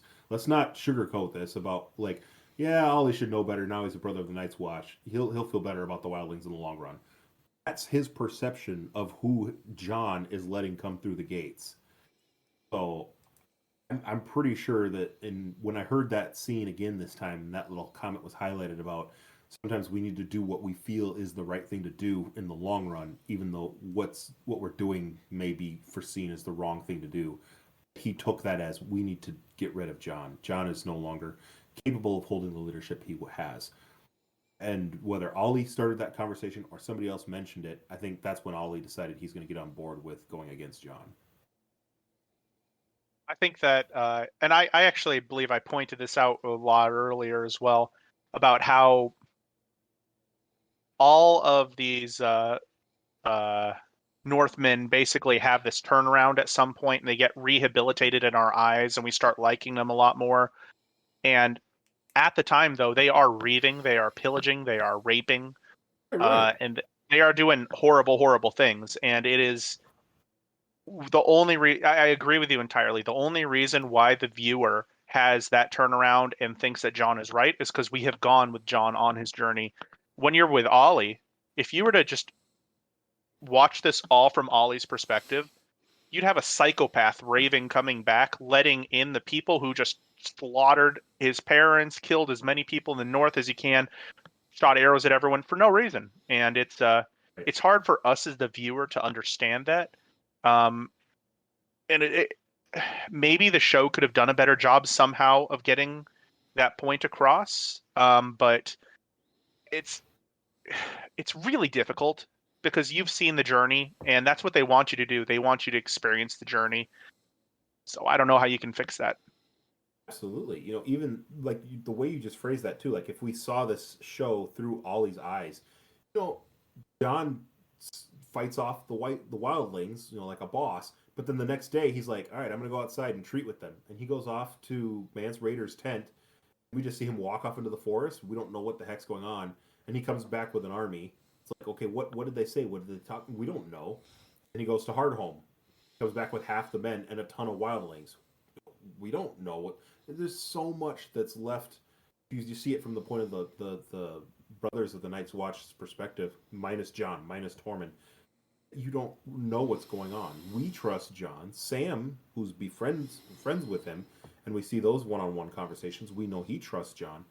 Yeah, everyone else, there's a lot there that you just have to take John's understanding at face value, and yeah, that would be very hard to do if you're not capable of having those conversations to persuade, to beguile, like you said. All right. So was that everything then on John? May he rest in peace.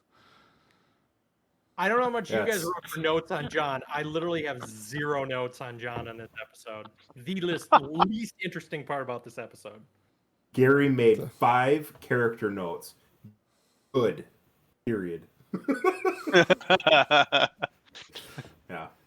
And now his watch has ended. All right, Now Gary. is what- You're on the ball here. What do you got for us? I noticed. So it's my turn. I noticed in the Stannis battle, if you look on a rewatch, as soon as the charge comes at his army, you actually just like see little people running away in the background. Like on the initial watch, I just assumed like who he had left was still loyal, but after having half his men and the horses leave, as soon as he goes and like is getting ready to start a battle, like he has more people retreat. Like I think even too, like the horses, like there's a contingency of Stannis' troops up ahead, then there's a line behind. I think the horses actually cut that line off there basically, which that's the people then too we see run away. Yeah, they horseshoe around and kind of split them in the middle. Yep. yeah, but I think you even see in the little like image, like you see like during that they're already like his forces are already retreating.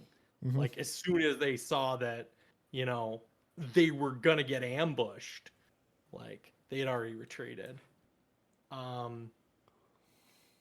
And then I made the note in the intro, but as Stannis got his final words and his final battle, I just was sort of thinking about it and wondering if Stannis always just kind of wanted to be his brother, because his brother was a great like barbarian hero, if you can imagine. Like, I always think of the barbarian from Diablo 2, like just a big guy swinging this huge effing warhammer and crushing people's breastplates.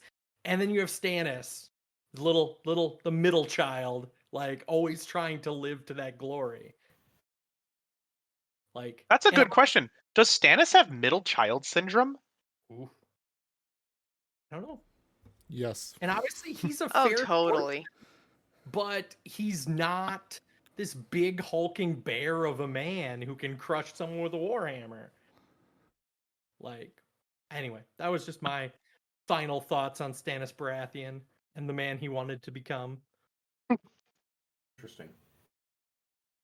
And then as we see the end of Marcella in this episode, it was the realization that Marcella is the only one of Jaime's children who acknowledges him as their father. And that led me back to know, did Joffrey know that Jaime was his real father? Joffrey asks, sorry, I can jump in order. Yeah. Joffrey asks his mother and says, I also, like, he has a line like, I also heard a disgusting rumor about you and Uncle Jaime. Is it true? She says, no, there's just vicious rumors or something like that, and like brushes it off. But I'm sure that that's all that there was. Like, he just kind of like lets it be at that. I don't think he wants to know the background of his genealogy. He kind of prided that too with that conversation. I don't know. But anyway, that was what I was kind of thinking about that. I was like, I think deep down, I think Joffrey knew. Oh, I'm sure he knew. Yeah. Maybe that was why he was so hateful. I think he was a little. I think there was other reasons he was hateful. I think he was just broken, but I don't think that was. I think that might have contributed. Don't think that was a reason. Your boy Joffrey. Your boy Joffrey. Also, yes, a very sad end, a very heartfelt goodbye to Marcella, and that was also very brutal. It's Yeah. like Yeah. one pure moment Jamie gets to in the show, at least at this point in time, of like It's like one of the 2 or 3, yeah. he gets like the embrace of his child, who now acknowledges him as a As father, his child, yeah. and then she dies in his arms.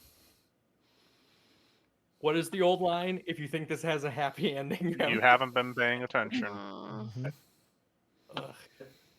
I think on the even from the original watch, I think when you see Ilaria kiss Marcella, that's okay. So that is a 180 character change I don't buy.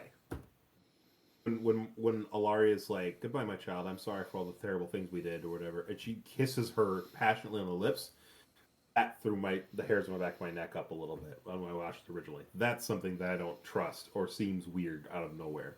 And then you find out why, when Marcella dies.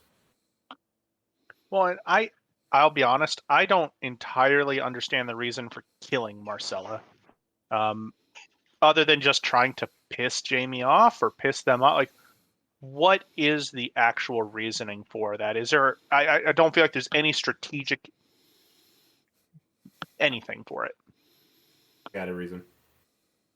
Nick, your reason. Because it was the prophecy that was foretold. Oh my God! Get out of here! Kick him off! Kick him off! That's the story that the frog lady told Cersei. Yeah, but that what- prophecy. God. God. Did you see Tyler's eyes roll there? Because you don't anticipate the story is going to happen the way you think it does, but everything is happening. At least this part in the story, we can have conversations when we get later in the seasons. Everything is happening because it's what's supposed to happen. It's written in such. It's not written, but it's Just as George wrote it. Yeah, not like the story that's written, or that the writers or that D&D wrote it, but like the story is written because that's how the history of the world is supposed to play out. What is that from? It is written. That's from The Dothraki. No.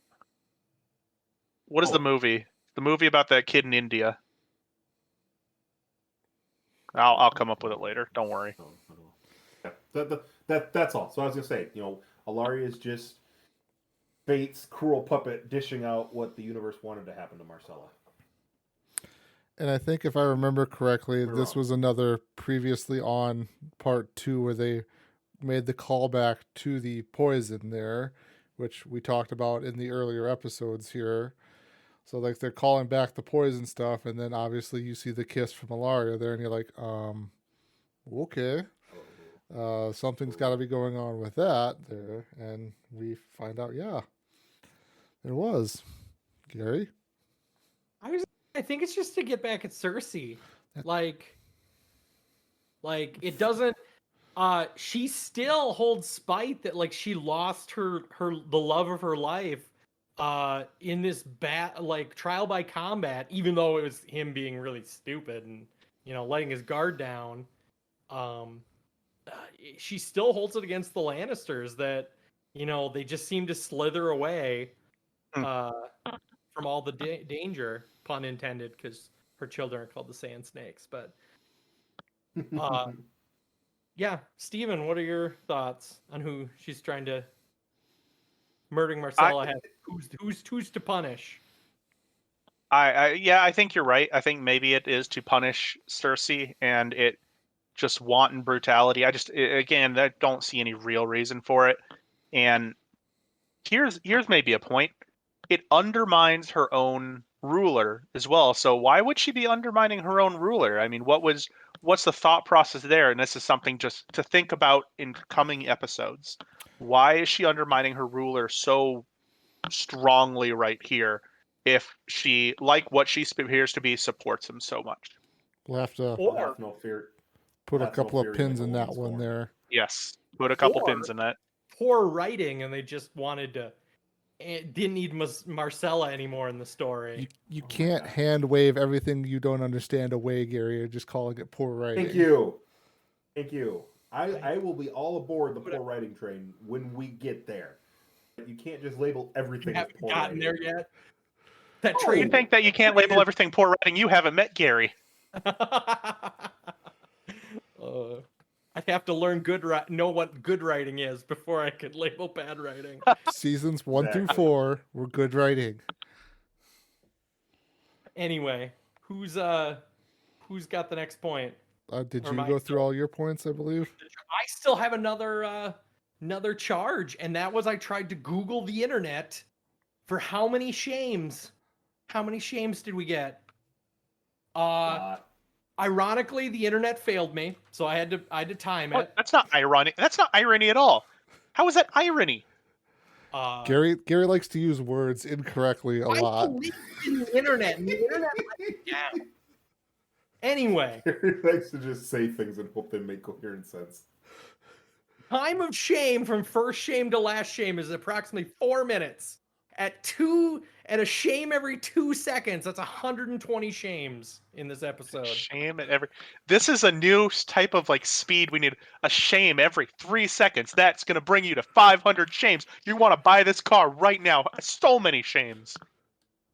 Yeah, well, that was the point where I was like, do I want to go back and like start taking a clicker and counting? I was like, nah, it's approximately this long, 2 shames a second, 120, call it good. Shames a What's the second. car salesman meme where you can Slaps slap the top hood of on the the- so many shames. You can fit so many shames in this. Oh, it's meta. Anyway, All right. So if we're jumping into the Mother's Mercy, yeah. Do you have something here, Gary? and then I was just going to say that after rewatching that scene to try to get a beginning and an end, on an initial watch, and probably you don't catch that one of the like 3 people that Cersei sees when she finally gets into the keep is her uncle, who is, I think, running the playing the role of the Hand of the King I think so. in the stead of his brother. And so, like, he just kind of looks at her with kind of disdain. And also, you get Bleeding Maester. and covered in poop. Yeah, you covered in poo, and you did this to yourself. He's never liked her. And then you get the Mr. Maester, Pycelle. the big bearded So. guy from Indiana Jones. I can't remember his. Julian Glover. you get him, and he also looks at her with disdain. And so I don't know, just on a rewatch, like if you kind of miss these like the one glance like parts of that where you're like, oh well, it wasn't just, you know, the mountain that rides that greets her when she comes back. Like there are some other people who just kind of get a quick reaction shot. But that was Resurrected mountain that rides Clegane, who looks like one terrifying dude. Excuse me. His name is Robert Strong. Thank you very The much. books. The books. No. He's not listed as such in the No, show, is he? he's called. I believe he's called Robert Strong in this episode. I could be completely wrong now that I'm thinking about it, it's but a new name when he becomes a I king. think you are completely wrong, and I think about how completely wrong you are often. You give him that obvious fake name in the books. I don't remember if they said it in the show or not. now I'm gonna have to go rewatch that tonight before I go to sleep. Shame. That's all I got in this whole episode. I counted my approximate shames per minute, and this is where I got. All right, Nick, you're up. I did a little bit of research on this scene, and at first, upon the when it first happened, I think everyone was just kind of taken in by like the scene itself. Like, wow, that was so moving, it was so powerful, it's so detrimental to our character. Going back and trying to dissect it a little bit, watching the scene, I thought to myself, like, obviously there's the anguish and torment that her character goes through, but I was thinking like the physicality of it as an actress too, and I didn't know that was not Lena Headey, character who plays Cersei. There was a body double that they used in that scene. Really? I did not know that. And so I was Googling, trying to understand a little bit of that, like how did she go through that scene or prepare for that scene? And it was a body double that did it. When reading it, a little bit of, behind the scenes stuff, not so much in the show, but she walked side by side with the gal who played her body to get the steps and the scene shots for the cinematography, just like how they were going to shoot it, but also to really portray like what she would see. And when people were jeering and making obscene faces towards the gal who was playing her body double, she was seeing their faces, and that was how she played back the anguish as an actress to the scene. And I thought that was really cool. I didn't understand that. Obviously, I didn't know it at first when we watched it. But watching it again, it really helps show how she breaks down. Because if you watch that scene, she steps, like when she gets her robes taken off, she kind of stands defiant and just stands there. But by the end of it, she's sobbing and she's bleeding and she's bruised and she's, broken as Cersei. Far, far, far cry from where she was, jeering at Natalie Dormer, Tyrell Queen. Marjorie. Thank you, Marjorie. Far, far cry from where she's tormenting Marjorie in her cell. Like, oh, look, this must suck to be you. Your life is garbage. Ha ha ha. And she is just this broken person trudging back to the keep amidst everybody in King's Landing.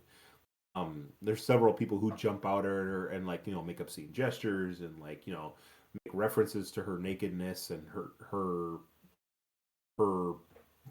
bearing it all, as it were, like her body obviously, but like her soul, she has nothing to hide behind. All of the queen's power is gone and she's stripped away to nothing. And there's a whole bunch of metaphors and references there to like how broken and bare and exposed she is. So that scene was much more poignant to me. And I really I knew it was coming, and I could watch it apart from my first reaction to it, and really this is happening, and oh my gosh, what is this reference? And when this happens to her, what part in that situation does she really start to break down? So it was interesting. I really thought that scene, not just the shame, I mean, somebody walking behind you is like, ha, you're an idiot, but that shame, is powerful in that scene. It was really rough. That's my takeaway. I guess I really don't really have a question from it, but just little nuances I picked up. I'm disappointed in the internet now, finding out that Nick found, obviously a giant documentary on how this happened, but I can't get the internet to tell me how many shames per minute we had.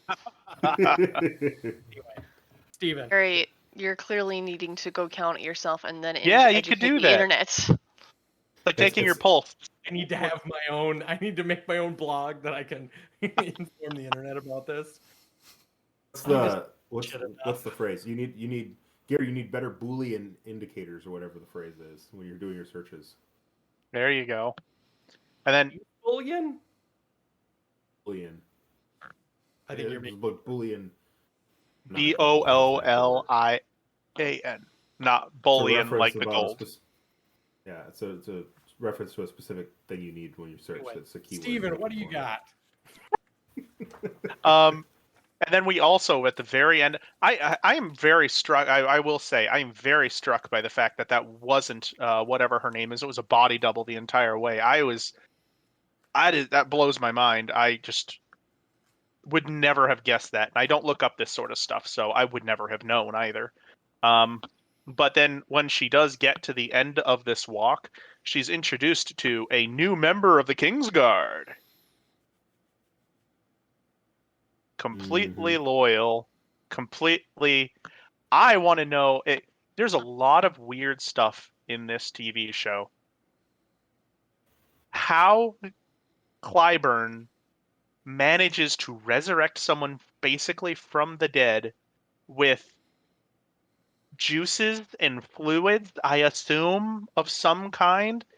I want to know how that happens out of everything else. It's so weird.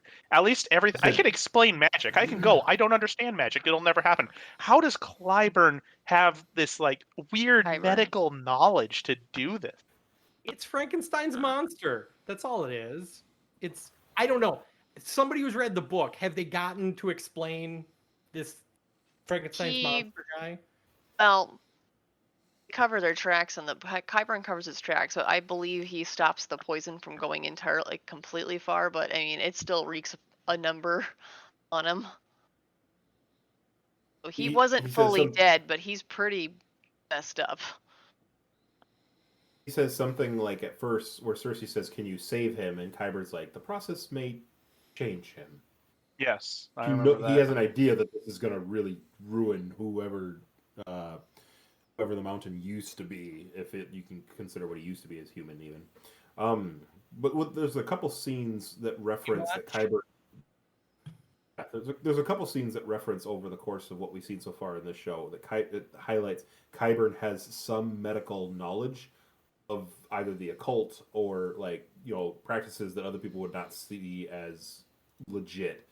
When he first is helping Jaime, when Jaime's hand gets amputated, doesn't he have a reference in there too? Like Jaime's like, "How are you such a good maester? Like, why aren't you chained?" When he's helping him with his hand, Qyburn has some reference to, "Well, I've studied many bodies," or something to that extent. And it's just a weird sort of one-liner of like, well, yeah, because Qyburn's the one who does. That's why Qyburn gets to a place of power. Is Jaime brings him back with him from his father Tywin's camp from the War of the Five Kings. Because he not only saved King's Landing, brings him back to King's Landing. Not only because he saved his hand and not saved his hand is gone, but saved the rest of it from getting worse. He cuts out all the dead skin. But he seems to know what he's doing around body or dead flesh per se, to really highlight maybe what he's doing here. Then especially too, there's a part where Qyburn is getting after. Not Qyburn, Pycelle, Maester Pycelle is getting after Qyburn too, when Qyburn's giving a place of prominence on the small council at one point by Cersei, and after Tywin's gone, and there's something like Pycelle gets uppity and it's like his practices are not seen as honest or upright, whatever he's doing. There's just something in there too where it's referenced a couple times that Qyburn does very seedy stuff, but maybe that's helped him learn how to do things that other people don't think is plausible. So I don't know how he would have been able to resurrect or save what was left of Sandor or Clegane. Gregor Clegane, but at least it highlights that maybe he does know something more than a standard maester does.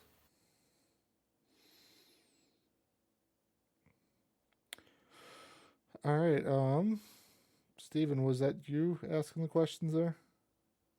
I ended my comment with a question, and I'll be honest, my questions have already been touched upon. Okay. Amanda, what do you have? Show us on the doll where your questions were touched.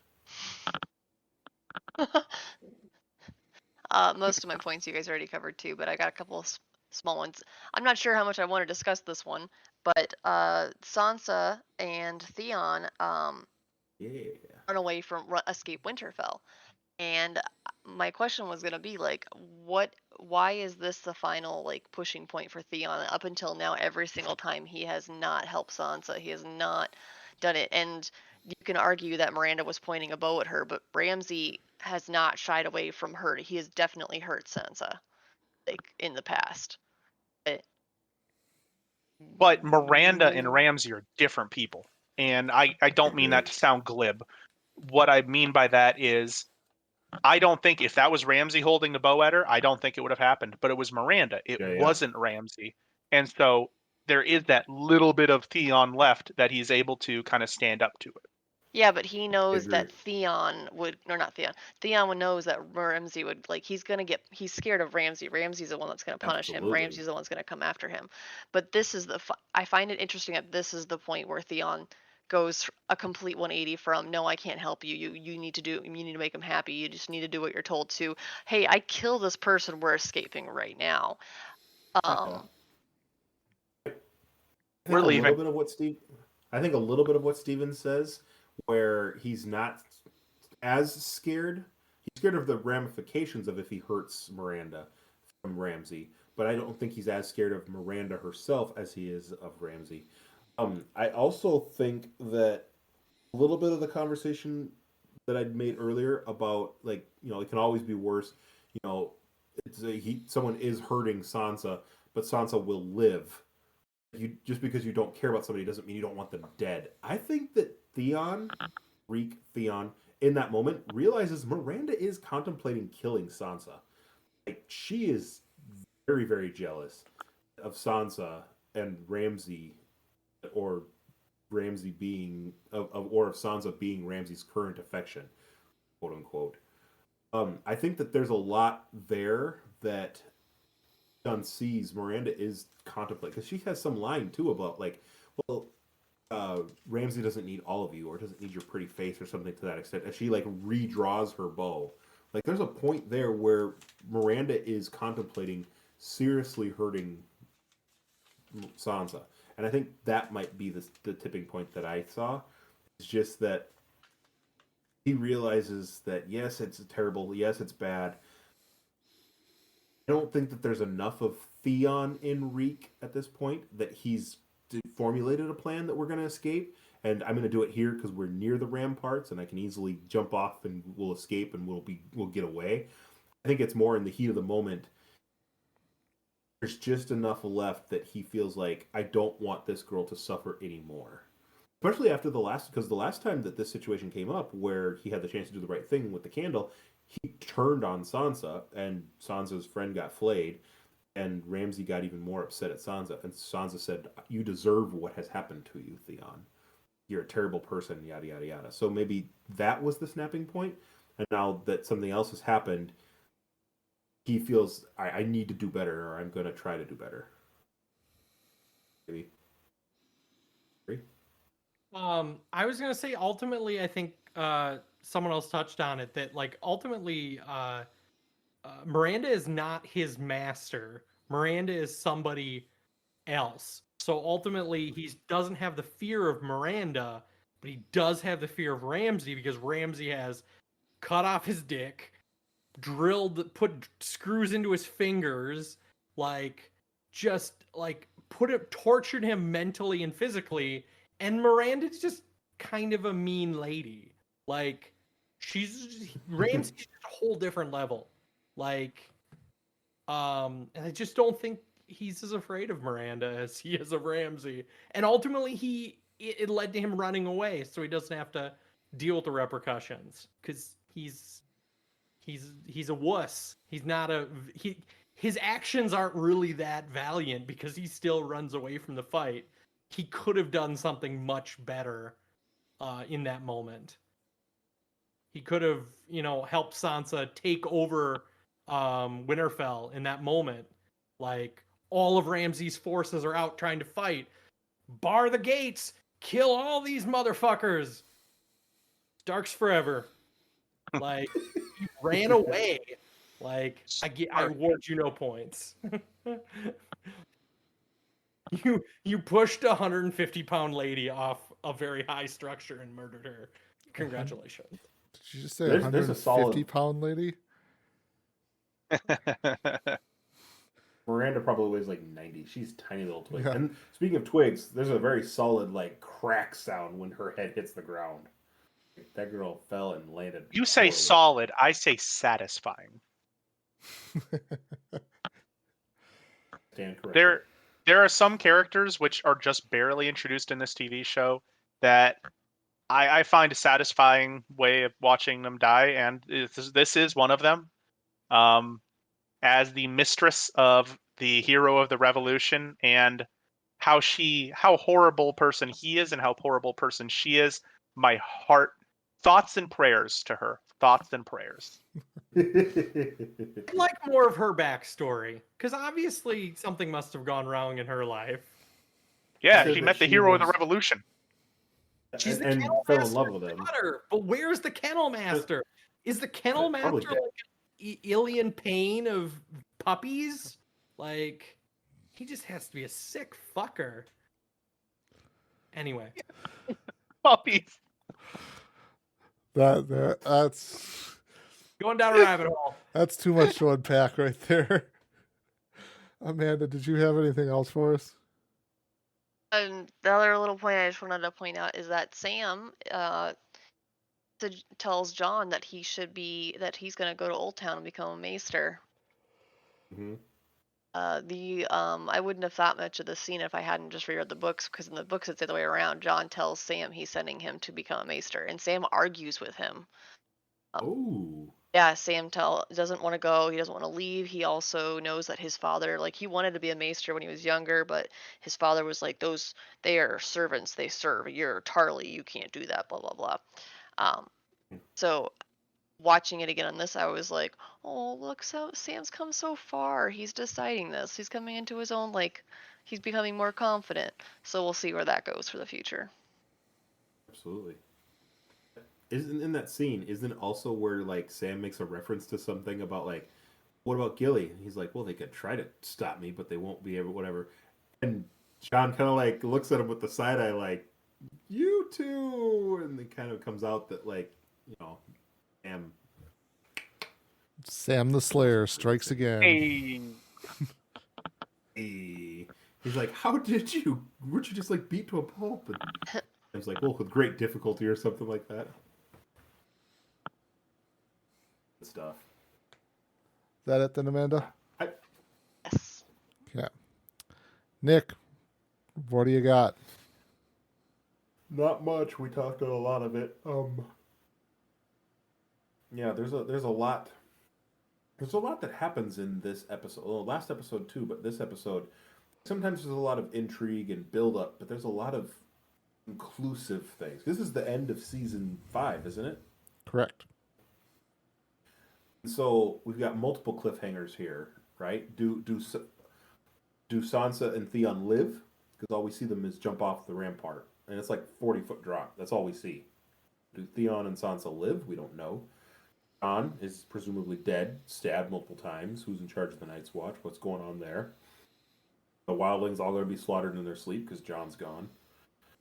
What's going to happen with Sam and Gilly? Who's going to fight the Night King? Like, there's a whole bunch of stuff that kind of happens in this episode and this build up to the end of season 5 where we're just kind of left with what's going to happen next. Like, there's not like, oh man, I'm interested to see how this is going to play out. There's a lot of threads that, for where we are in the show, obviously we know a little bit more, us, but where we are in the show, I kind of think that's the end of this. And it's interesting to see what happens next. So my question is kind of the takeaway of, if you remember back when we first saw this episode, or even just now, playing dumb, what is your biggest question going into next season? Kind of, I'll try and wrap it up with something. So, side comment here, real quickly before I give my answers. I will say this is probably, like, in my opinion, one of the weaker episode 9s of the shows, of the seasons that have So 10 episodes. Have 10 episodes. Really? Because, I mean, episode 9. So Surprised by that. we're on episode 10. Yes, there's a lot of stuff that happens too, but as a season as a whole, episode 9 in this is kind of like the weakest one because you have Ned being beheaded in episode 1 or season 1. Season 2 is the Battle of Blackwater Bay. Season 3 is the Red Wedding. Season 4 is Watchers on the Wall, which is the attack of the wall by the wildlings. And then this is just so much stuff happens here. There's not like the thing is, I think this one just struggles because there's so much stuff that happens in it, but it's not all real focused and built up. Like we talked about how what happened with Dany leaving on her dragon was like, well, that happened, and then Jon came back and what else happened? Dies. Jon I would dies liken in Jon. episode 10. I would liken Jon. Jon dies in episode 10. I'm talking about You episode 9. went back to 9. Okay. Yeah. Gotcha. And then there's all the talking in the city of Dorne and all that stuff. So that's my case for that. As far as like what is the biggest cliffhanger, I would say is someone we haven't actually talked about the past 2 episodes who's turned into a little psycho over in the city of Bravos there. Young Arya Stark there. Yeah. Ooh, yeah, we completely omitted it. Brutally murdering Meryn Trant, even though that jackass Yes! deserved it. How have we not talked about that? Oh my gosh. Even though, I mean, he's a I got more terrible fodder human for the next being. 10 minutes. Totally Oh deserved it and no, everything Meryn like that. Trant. Yeah, the world will miss him when he is gone. That's my thoughts and prayers. But after he's dead, and Arya thought she had gotten away with it by returning the face to the Hall of Black and White. There, she ends up going blind there. So it's kind of like, okay, what's going to happen with Arya's story going forward there? Because here she is in a whole new world, essentially. Nobody around her, friend or family or whatever. What is she going to do next? Long way to get to that answer there. I think Solid. personally for me, it's in the north. Rob was just murdered.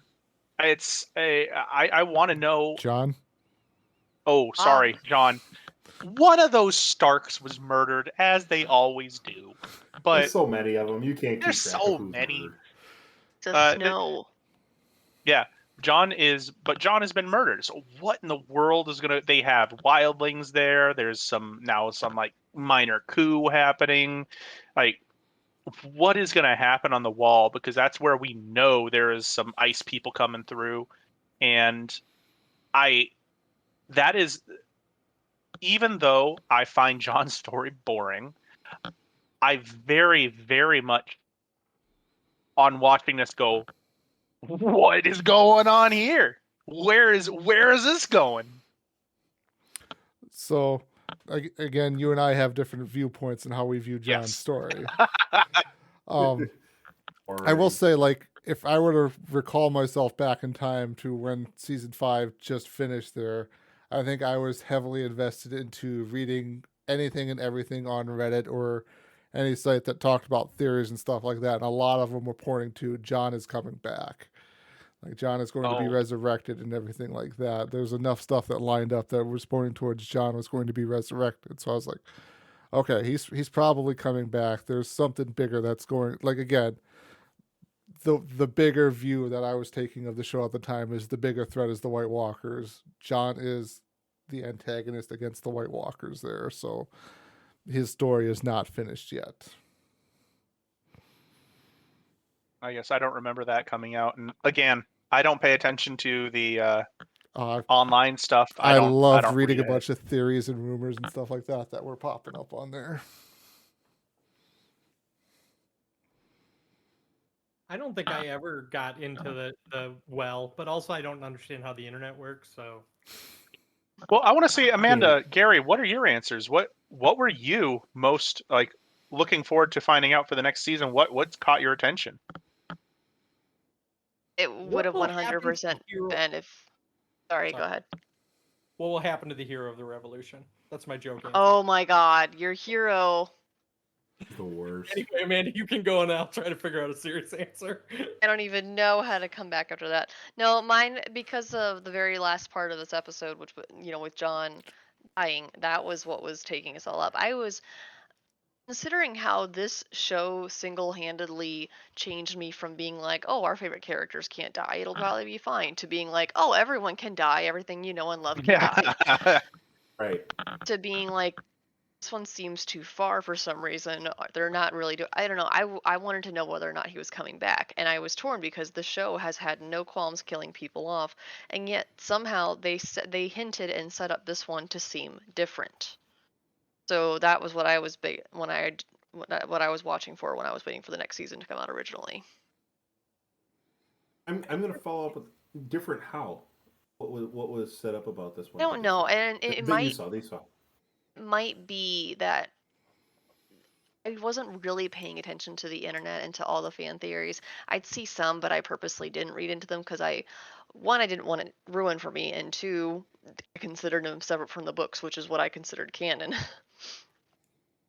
But I don't know, like they seemed, I do remember even when it coming out, talking to Steven being like, I don't know, do you think it's real? Like every other death after Ned Stark, and Ned Stark, I do remember being like, that's not real, right? No, it was. Every other death, Everybody I was else, like, well, that sucks. I guess that's gone. This one, I was like, right? I don't know. Everybody else dies, and it's done. Like that's the brutal nature of death. Is it's final. There's nothing. There's no coming back from it. Nobody else, unless like we just talked about, maybe the mountain is the only person who's come back from that precipice. So, yeah, when John got stabbed, I thought that was the end of John when I first saw this episode. I mean, you're also. What do you mean? Well, I was going to say you're forgetting one person who's been brought back 6 times before. Yes, that's So- what I was just thinking.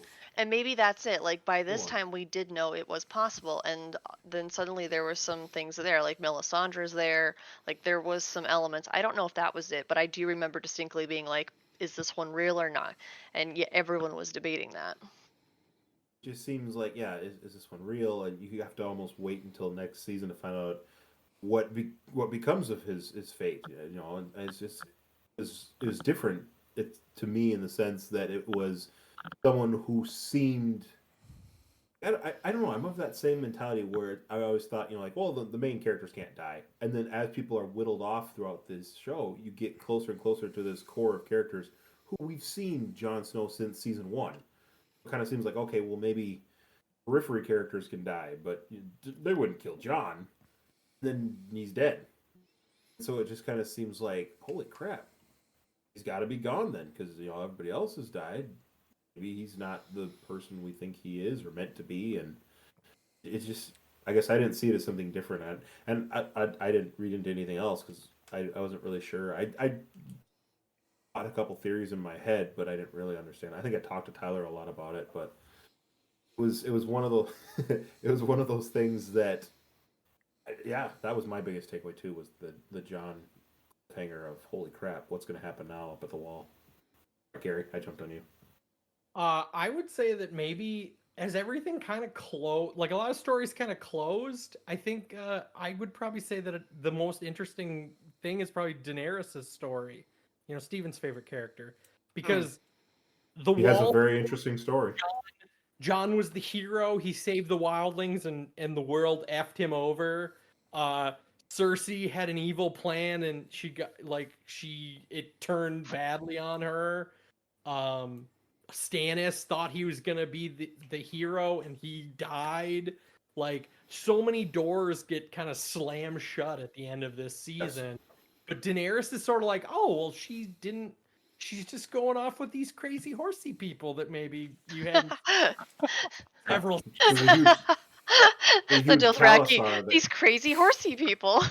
Crazy horsey people. If you came into the show late, like the Dothraki haven't existed in the show since like season 2. Like, kind of a good point.